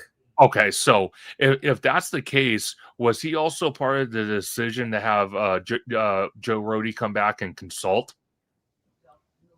I'm for sure. As I said, I think the board still has to approve it, but I think Iger made a lot of those suggestions, I would think. Well, see, that again, that just further makes me curious if, again, Bruce Vaughn will take Josh's spot and Joe Rody might take over Imagineering. And who knows, Joe Rody might want to take over Imagineering. I don't know. I just think out of all the candidates, you mentioned Ken Potrock, as much as I respect the time he's been at Disney, yes, I don't think he could be Parks chairman. I'm sorry. I don't think so either. I don't. I respect the guy. I think he did amazing work as president of the Disneyland Resort. Yeah. But to hold a higher thing like Parks chairman, I don't know. Well, I can't foresee him going on stage and hyping people up the way Josh did. See, and that's another thing too. You're going to have another hyper-upper, so to speak. I know that's not a word, but I think honestly, Bruce Vaughn could do that. I think so, because we saw it. Bruce Vaughn did hype people up. When he came on stage with Josh Tomorrow, he did do that. So I honestly think Parks chairman, in charge of parks, in charge of experiences, I think Bruce Vaughn is literally the best choice besides Joe Rody. I think Bruce Vaughn is like the number one choice I would choose because, again, that position that Josh was in is, again, parks and experiences. And I think someone from WDI Imagineering needs to take that position. Someone like a Ken Potrock, I don't feel like really can handle. I think Josh was in charge of 11 different parks, I think it was, as chairman, or 10. I forgot what it was. 4, 6. Was it 10? 7, 8, 9, 10. Is it 12? Wait. 4, 2, 2, 1, 1, 12. I think it's 12. So 12 parks. I don't think Ken Potrock, who was the president of the Disneyland Resort, can honestly handle 12 parks. and then handle the Disney Cruise Line as well. We've seen Bruce Vaughn.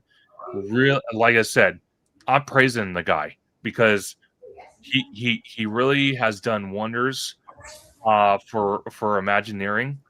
He's traveled all over the world to check on Imagineering projects around the world, whether it was for Disneyland Paris for the World of Frozen with the with the Walt, or not Walt, I'm so sorry, with the Olaf animatronic, to other parks, collaborating with the international parks, whether it was the Asia parks or Disneyland Paris. He's been actively involved with Imagineering at Walt Disney World. So I think it would be absolutely perfect to choose Vaughn as the next parks chairman. So I would like to see that announcement. And George, this probably is better for you to answer. Cody asked, "What's Bruce's experience like?"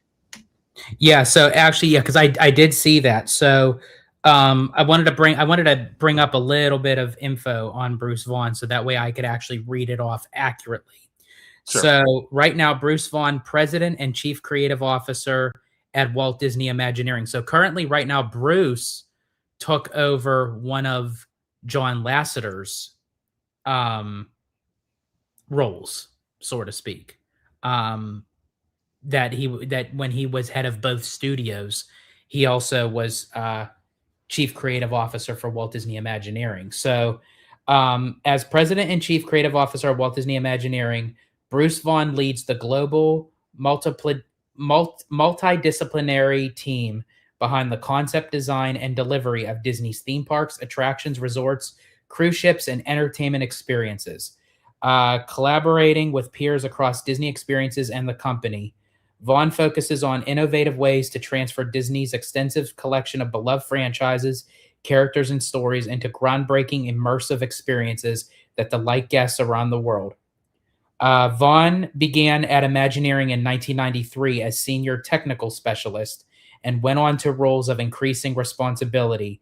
Beyond his work at Imagineering, he has been involved in efforts across various divisions of the Walt Disney Company that includes consumer products, feature animation, location-based entertainment, music, television, and theatrical. And then that's when it says Vaughn departed Imagineering in 2016 to serve as CEO and CCO of Dreamscape Immersive. Excuse me. He later moved on to Airbnb, where he was vice president, experimental creative production, and rejoining Imagineering in 2023. So, I mean, since 1993, I mean, he has a good, I mean, lengthy rapport and portfolio. He does. And just real quick, MH Real says he has to go. Have a wonderful night. Enjoyed the stream. Well, we enjoyed having you here as well. But again, if you look at the history, like you just read for Bruce Vaughn, he's been with the Walt Disney Company since 1993. Okay. So it went from 1993 to 2016 and then 2023 to present. So again, I in a way, it kind of he has the expertise to do so, because DeMauro himself got hired with the company in 1998. He was hired with the Walt Disney Company. DeMauro, yes, 27 years? 27 years. Okay, so again, I know I sound like an absolute broken record, but I think Bruce Vaughn will do wonders if he's named chairman. I don't see why DeMauro would not choose him. Now, with all the execs that could be a possible choice, is there someone besides Ken Potrock? Because I know throw that name out there, but would there be anybody else you would absolutely be surprised Josh wants besides Bruce Vaughn to run his position that we're not even thinking of? That I would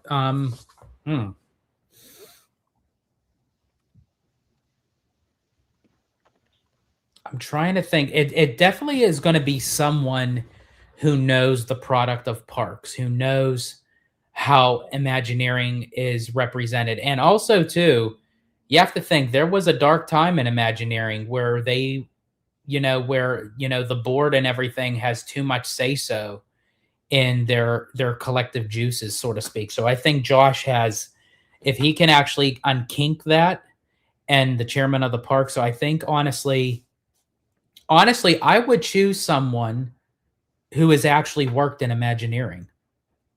Yeah, see I don't that know, like even if you were to go, like, I mean, he's not my first pick. Very nice guy, but like Tom Fitzgerald, or Chris Beatty, yeah. someone who currently is in the wings of WDI, I think would do wonders for chairman of parks.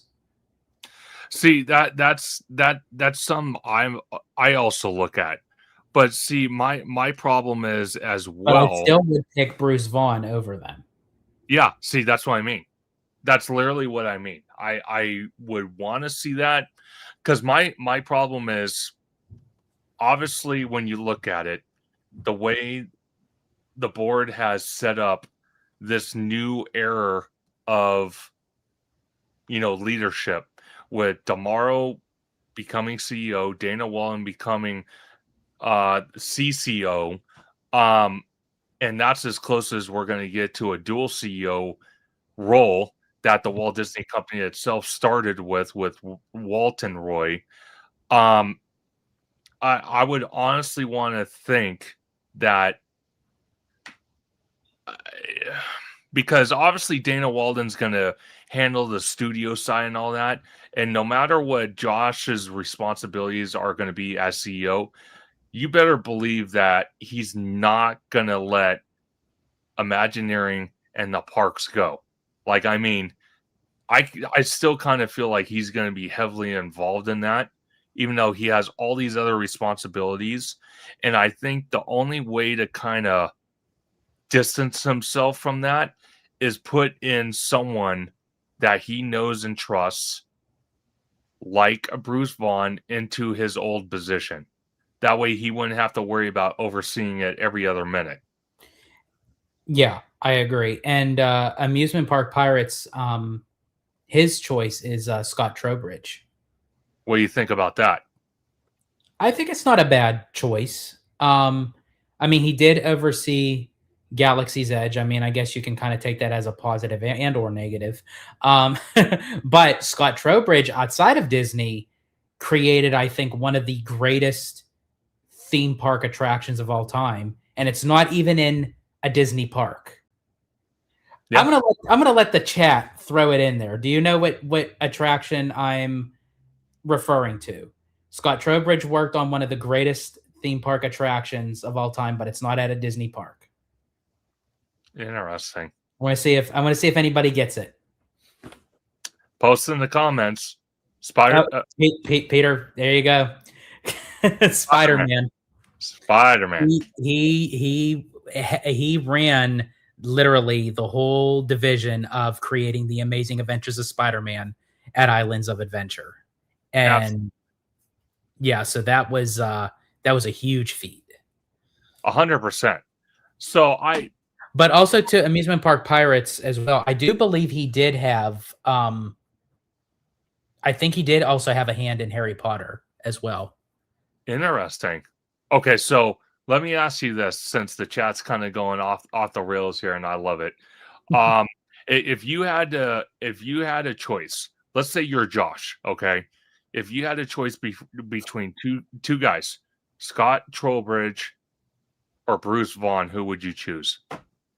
I mean, I love Amusement Park Pirates' choice of Scott Trowbridge, but I still would have to go Bruce Vaughn. I don't know. It's something about him. I just have a more safe value to how he would run things. I don't know why.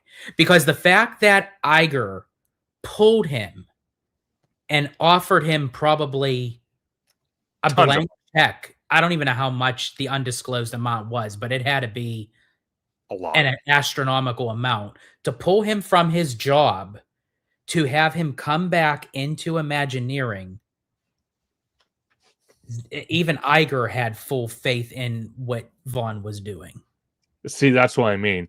Well, let me ask you this: since the name came up with Scott Trowbridge, if Bruce Vaughn left Imagineering to take Josh's role, do you think I think Scott Trowbridge would do well running Imagineering. And then where would you, as puzzle pieces are being moved, what would you do with Joe Rody? Would you make him more of a permanent basis to Imagineering, or how would you do that? Well, here's the thing. I actually kind of taking it back, but not. I technically, if that would be the case, I would pick Joe Rody as a head of Imagineering. I just don't know. Exactly. That's where I don't know if he necessarily would take it. Where we're with Scott, he's already working eternally in the company. So I think he would be a more guaranteed bet than Rody. But Cody asked this question, George, you would know this question. He asked, what job did Bruce come back from? Like, where did Iger pull him from? I thought it was something. It was either the Airbnb or it was NASA. Let me double check on that. Let me double check. I'm almost certain it was the Airbnb, but I can't swear on that worth my life because I can't remember. I barely can remember what happened yesterday, folks. But that's just how. But you know what? Time is moving so fast. I think that's like all of us now. Yeah, pretty much. But I'm just going to double check. Sure. No, absolutely. But I think that this is what I would do. Okay. Fixing these issues, I would promote Bruce Vaughn to Josh's spot.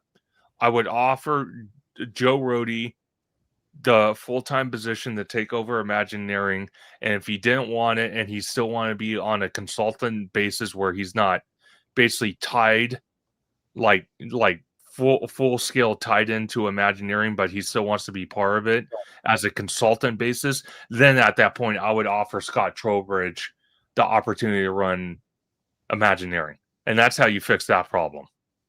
Yeah, definitely. I agree.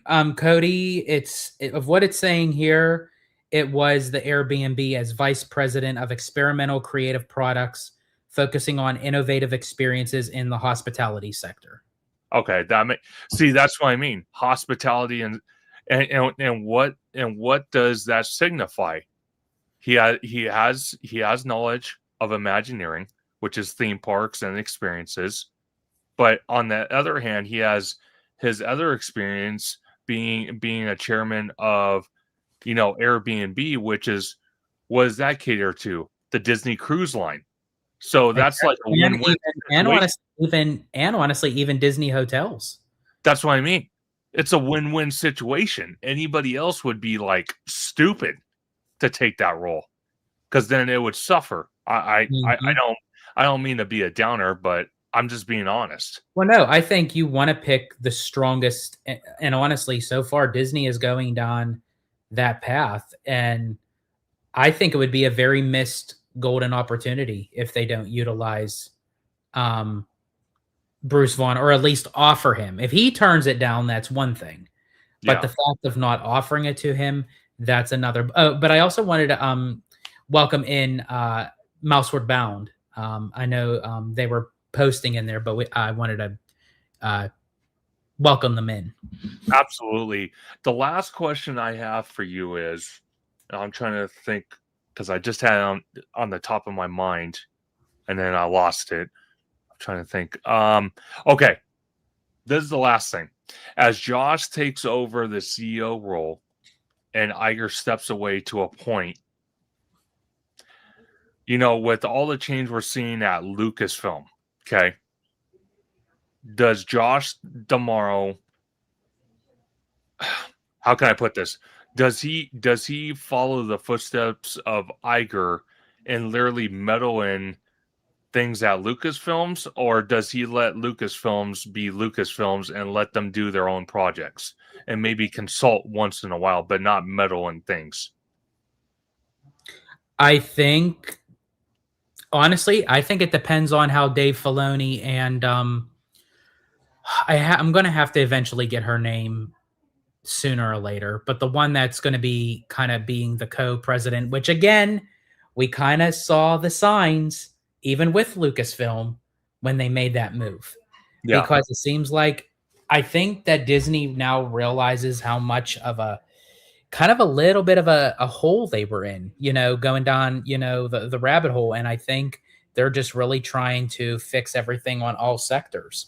So I think depending on how Dave Filoni and the co-president will be, I think if Damaro has full faith in them and they know what they're doing, that it may be wise to let them do their thing. If they kind of pull what Kathleen Kennedy was doing at the back end of her career, then I would, as a CEO, have to step in. Yes, and actually, I actually made a mistake because I don't know if it would be Damaro doing it or it would be now Kathleen Kennedy oh my God, Dana Walden. Dana That Walden is doing very true. Well, I still think Damaro still has to be part of that conversation, but I think they would have to talk through Dana first. Because Yes. she would then be handling the studio side of things. So, just so you know the second name, so there's Dave Filoni and Linwood Brennan. You expect me to remember that name? No, but I'm just saying it for the point of reference right now. What is it? What is it? What is it again? Linwood Brennan. Linwood. Yeah, here I'll screenshot it to you. Hold on. Okay. I'll screenshot.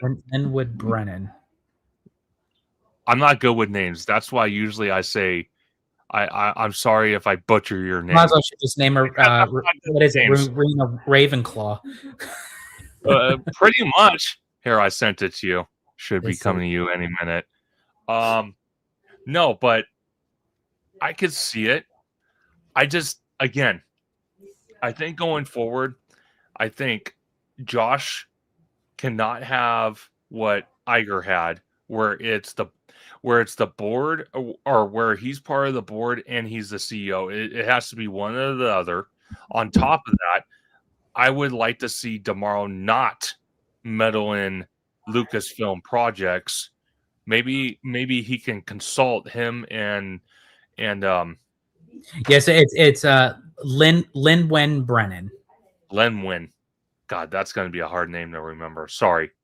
Yeah, no, that's why I'm gonna have to try. But yeah, Linwen. Yeah. Gosh, that's a tongue twist. It is. Yeah, Linwen. Like Yep, pretty much. It's ridiculous. Oh my God. No, but Josh and Dana Walden, if I kind of feel like if they let the new leadership of Lucasfilm kind of do or kind of have a little more of a looser leash on projects and not meddle in projects like Iger was exposed during that New York Times article. I think Lucasfilm is only going to get better. Believe me, they have a lot more damage control than Iger had to do in the 3 years cleaning up Chapek's mess, or just as much. So they have a lot to clean up over there. But I think if they have more free roam than they had under Iger's leadership, I think we could see Lucasfilm recover. Not 100%, but better than what they are. I agree. Lucasfilm is going to have to go through a massive reset. Yeah. Now, to be honest with you, and I know a lot of people would disagree with me, I think the only two projects, literally the only two projects that I really liked coming from Kathleen Kennedy and her leadership was Rogue One and the Obi-Wan and the Obi-Wan series. Everything after that was kind of and hold on. And the first two seasons of The Mandalorian. Were you a fan of Andor? What? Were you a fan of Andor? Not really. Yeah, not really. I'm just being honest with you. Not really. Hey, yeah. Hey, it is what it is. No, I agree with you with Rogue One. I would say, yeah, I would say definitely the first season of Mandalorian. I would say the first half of season 2. And Yeah. then I don't know what direction they were going with season 3. Welcome in, John, make it rain. But where was I going with this? Oh yeah, so yeah, I agree with you with that. Even the comeback of Willow, like Yes. remember they did like that was a major blunder, and they were like really pushing for that series to work, and I really wanted Willow to work because I loved the '80s movie. Sure. And the fact that yeah, that was a major blunder. And then also with the last installment of Indiana Jones, I actually didn't the Dial of Destiny. I didn't hate the movie, but I didn't love it. Yeah, I was kind of like in the middle with that. Okay, so I finally saw it after all this time because I've been busy and whatnot. I didn't even see it in theaters. I wanted to, but things happened and I couldn't do it. So I finally watched it on Disney Plus a couple months ago. Oh, so this is just recently. This just recently, and I don't know. I might be biased. I might be biased. Did I think the movie was fantastic? No. Did I think it was decent? Yeah, but kind of like what I am a fanboy of, like Gordon Ramsay or Jamie Lee Curtis. I'm always going to be a fanboy of Harrison Ford. Of course. So him being you'll appreciate it for that, definitely. Exactly. And I'm right there with you with that. I would appreciate because he was very emotional when he was talking about it during a D23 and everything. Because I mean, let's face it, he is Indiana Jones. Like, oh yeah, there is no other. You know, but is it memorable enough for me to watch it like Raiders of the Lost Ark, Temple of Doom? Not really. I really hate to say that. And I hate to even say this, out of all 3 original Indianas, Temple of the Doom is the one I hate. And I know I'm probably going to get hate for that and all sorts of comments, but out of the 3, I think it would have to be The Last Crusade with him and Sean Connery. Absolute favorite. The second one would have to be Raiders. Raiders of the Lost Ark. The third one would have to be Kingdom of the Crystal Skull, even though I don't agree how Shia LaBeouf freaking broke out in the fight with Harrison Ford on set. I don't agree with that. And he's been snobby ever since the Transformers series. And then the fifth would have to be Dial of Destiny.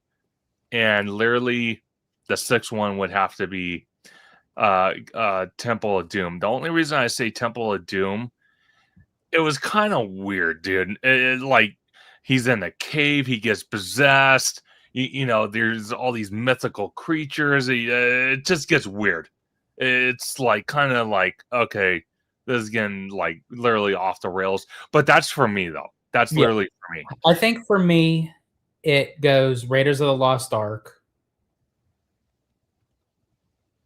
The Last Crusade, Temple of Doom, Crystal Skull, Dial of Destiny. Okay.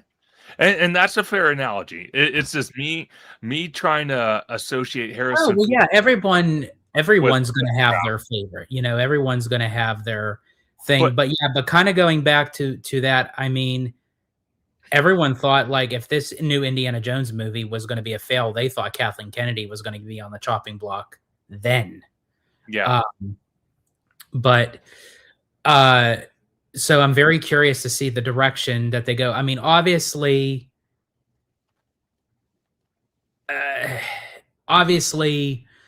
they won't go probably another Indiana Jones No, movie, unless no. they do like maybe like an animated kind of series or something. But live action with Harrison Ford, that's done. Yeah, that's done because he's actually doing a TV series on Apple TV, where he plays a psychologist. And he said literally once that show is finalized, I don't know how many more seasons he has signed up for, but once that show is done, he is officially going into retirement. Oh, did he say that? He did say that. He made a comment. So yeah, I think for the many decades that he gave us great cinema and everything, I think he deserves it. Oh, dude, I'm telling you right now, some of his best movies, freaking like we've talked about, Indiana Jones. You have, Han in the Star Wars original trilogy movies. You have him playing in The Fugitive with Tommy Lee Jones. Love that movie. Love that movie. That was an awesome movie. Then you had him playing the President of the United States in Air Force One, baby. Yeah. Love that movie. Yeah, there we go. Oh my gosh. And then the fact that he even reprised his role as Indy for Kingdom of the Crystal Skull and Dial of Destiny. Then you had him reprise his role in the new, controversial Star Wars series from Kathleen Kennedy's era. You have him playing in the TV series on Apple Plus. I finally remember the name. It's called Shrinking. Then you had him in smaller parts. So like George mentioned, Harrison Ford has had a lot of projects in Hollywood over the decades. So do you know another movie I loved he was in? Actually, my mom introduced it to me because it's sort of what you call like, it's borderline like a chick flick kind of thing, but I absolutely love the movie Working Girl with Melanie Griffith and Sigourney Weaver. Yes. Oh my gosh. Yes. I saw that actually last summer on TV. Yeah, very, very good movie. Yeah, that was an awesome movie, like by far. That was awesome. But I do agree with you. If they do decide to make a new Indiana Jones, it will be animated. I don't think they're ready yet to actually do another live action Indiana with another actor that's going to take over Indiana Jones. I think they're going to just kind of let it settle, let the company recuperate, let the restructure and rebuild happen at Lucasfilm before they even consider something like that. Absolutely. So yeah, and actually, I want to go to a couple of the comments. So Justin, I do apologize if I'm mispronouncing your last name. Daub.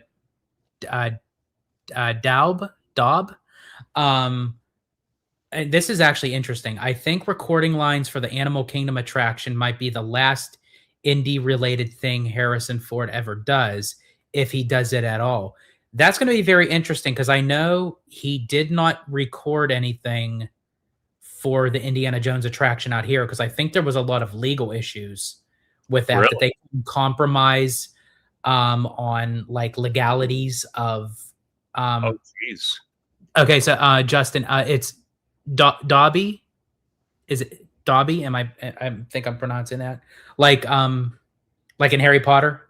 But that would be Dobby. Ignore me, Justin. I just like completely just like went off the thing. But if I pronounce that Dobby, I guess. Well, here's the thing. Well, no, that's still Dobby. Ignore me. Anyway, so I think Justin, if I think I got it correctly, Dobby. Okay. Yeah, because I think there was like a lot of like issues. Yeah. With the voiceover work. Now I don't know if they recovered from that and maybe they will have him, maybe if they have him in his good graces to say, you know what, why don't you go out with a bang, being that the Dial of Destiny rhymes with Dobby. Yeah, okay, perfect. Okay. There you go. That maybe but Justin, definitely welcome in. That maybe if they tell him like privately, we know the Dial of Destiny, you're still very proud of it, but it didn't do very well. Why don't you solidify your mark in the Disney parks like you were supposed to Sure. and do voiceover work, because he really wouldn't have a whole lot of work to do. Take him into a recording studio and he records his lines. I mean, that's not so. It's I not think that that would hard. be. I think that would be. That'd I be think that would awesome. be very wise. Yeah.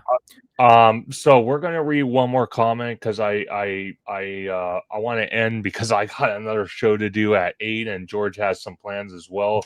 But I'm gonna bring up this comment from Giant Peter's Adventure.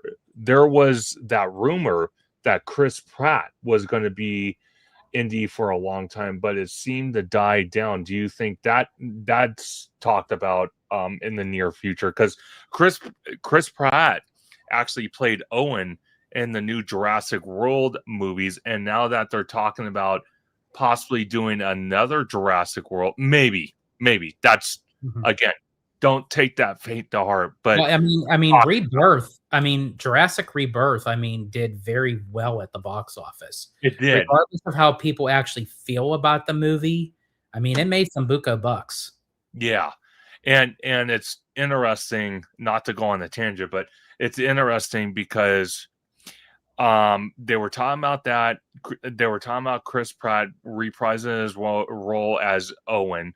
On top of that, I was just at Universal today, and I walked in the main Universal store. And what I found the funniest thing ever, I have never seen so much Jurassic World merch ever in my life. And it was a mixture between Jurassic World and Jurassic Park merch. I'm like, what in the hell's going on here? So it's possible because if you think about it as well, for the Super Bowl,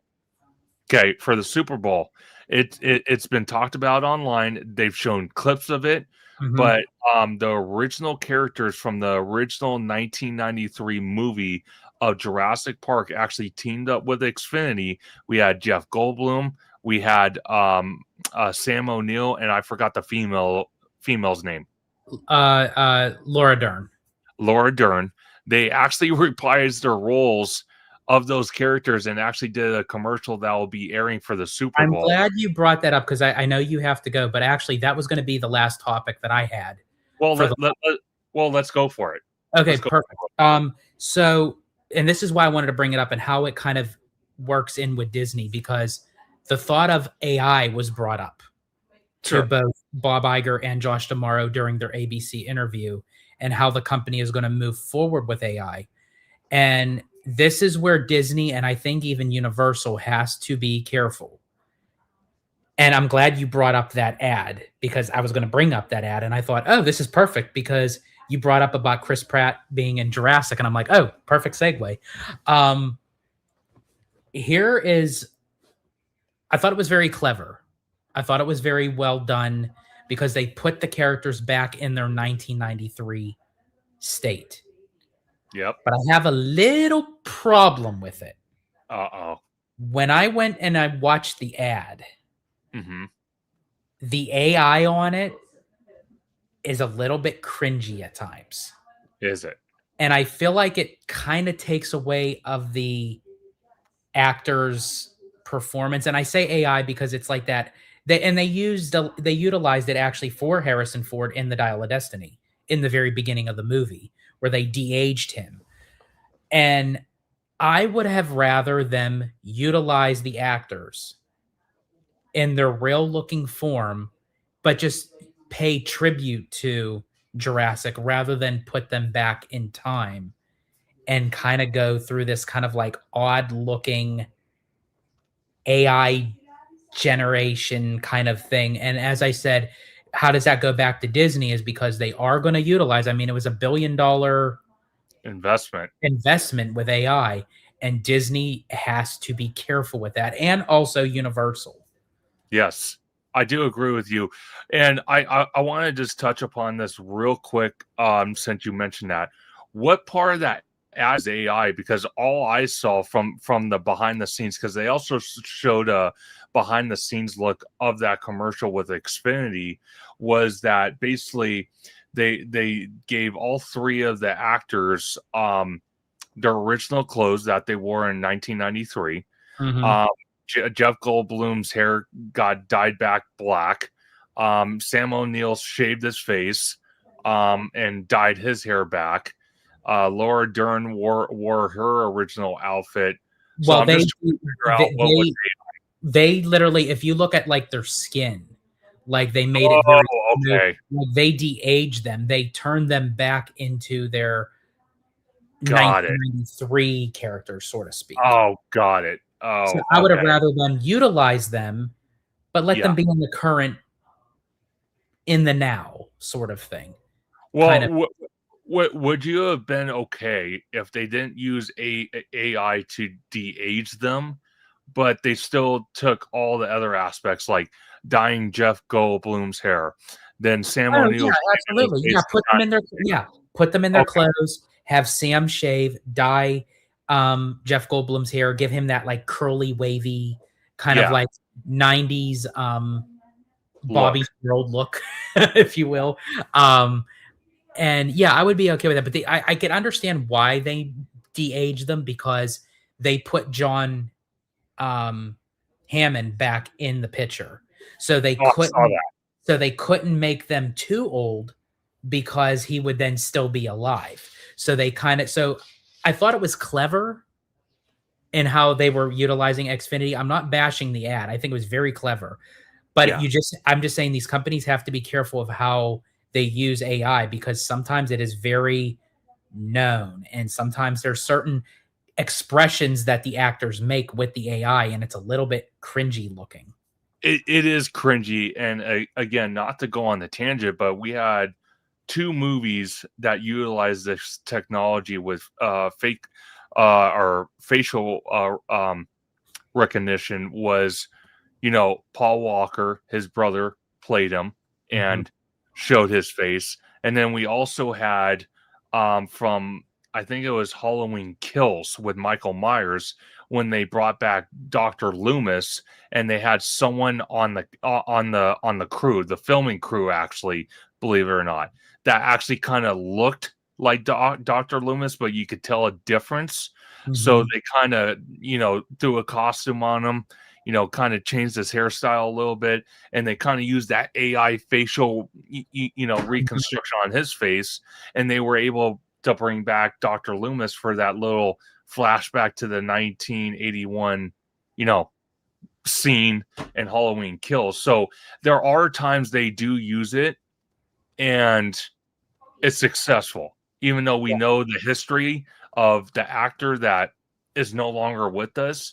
They do accomplish it well, but there's times, like you said, it gets too weird. Yeah. And Giant Peter Adventure says Marvel created a de-aging CGI that does not use AI. They could have just used that. That's very true.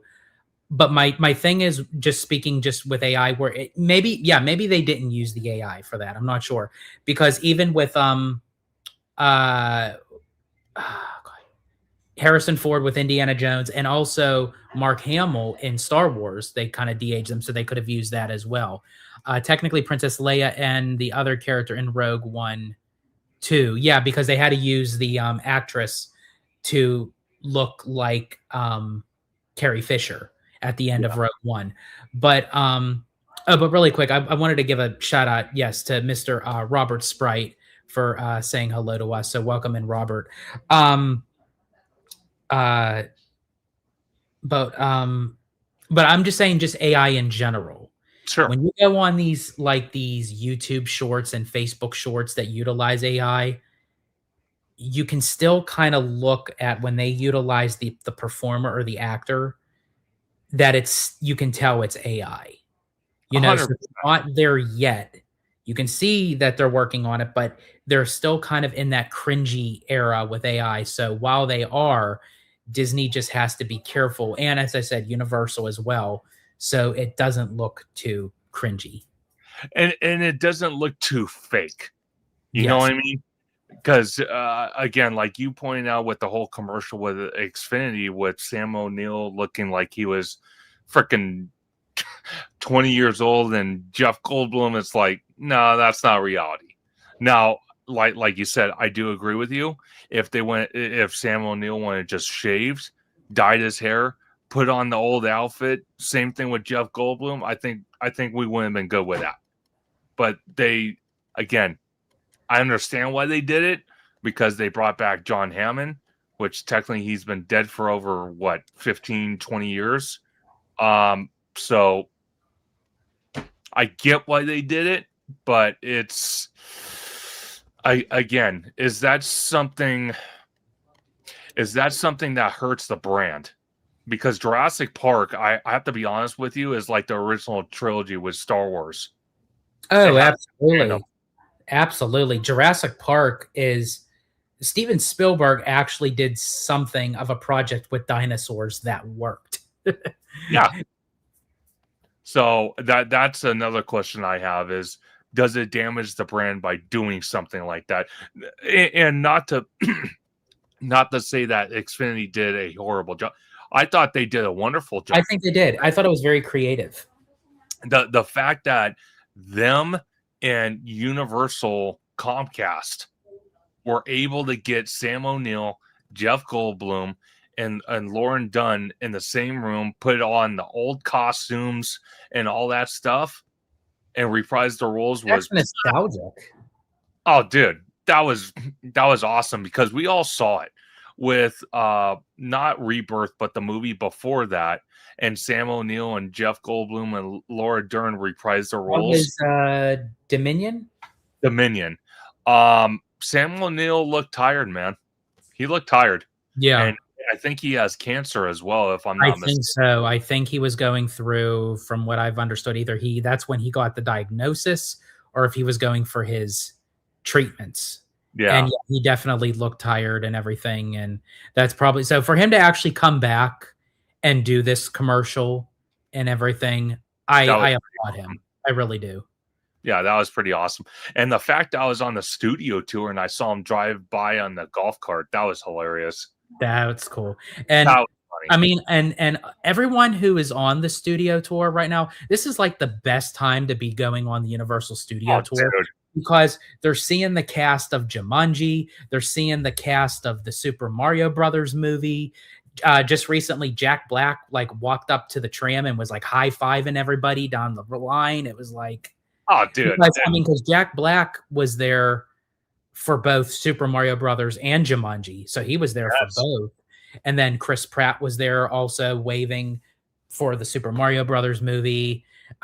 Someone saw Kevin Hart walking like his Jumanji outfit and everything, and then you had Dwayne Johnson, who actually stopped the tram. He stopped and here's the thing: when Dwayne Johnson wants something done, you don't question it; you just do it. No, and he gave a great homage to. He's like, I'm so glad to be back on the Universal Studios lot. I haven't been back here since the Scorpion King. And it's so great to be back to my old roots and to meet all you. And he literally went up and down the tram and said hi to everybody. He did. He literally took the time to go row by row, train, like car by car of the tram. He actually took time. No, absolutely. And Justin says you're more likely to see talent on the weekdays, as most studios don't film on the weekends. Very true. Yes. But everybody, again, I want to thank you for joining this live stream. Make sure to like and subscribe to both Hollow Gelato and Theme Park Conductor. You guys in the chat have been absolutely amazing. Big shout out to Madam Lizelle and Chris West for the super chats. Absolutely amazing. Love the support. You guys are all amazing. And then if you guys are at the Disneyland Resort tomorrow, for anybody, me and George will be at DCA tomorrow and Friday. So if you do see us, George is easier to spot, even though I stick out like a sore thumb because I'm tall. Yeah, you could spot Conductor from his height. You could spot me by my mouth. Pretty much. You're like, who's that Italian guy speaking over there? Oh, that's George. Okay. Yep. No, you can hear me a mile away. you can, but it's awesome though. But if you see us in the park, please come say hello. It's definitely comforting to us to interact with all you guys in the parks. It's a great time. So don't feel like you're interrupting us if we're filming. That's what the that's what the stop and pause button on the camera does for us. So we don't mind it. Just come say hello. But thank you, everybody, and have a wonderful night. But before we do, George, again, thank you for joining this live stream. Where can everyone find you on social media?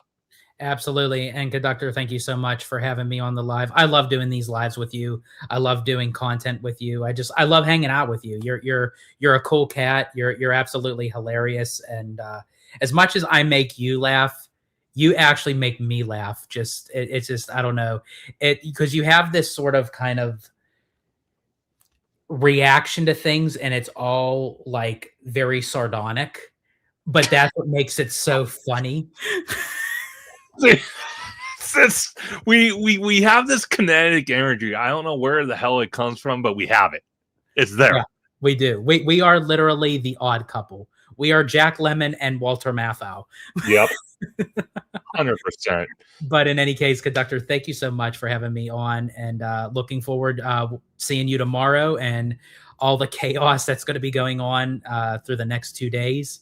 And thank you, Ed, to the chat. As always, you guys are phenomenal with your questions, comments, thoughts, opinions. We greatly appreciate each and every one of you for taking the time to jumping on and hanging with us and chatting with us. You know, it means the world to us.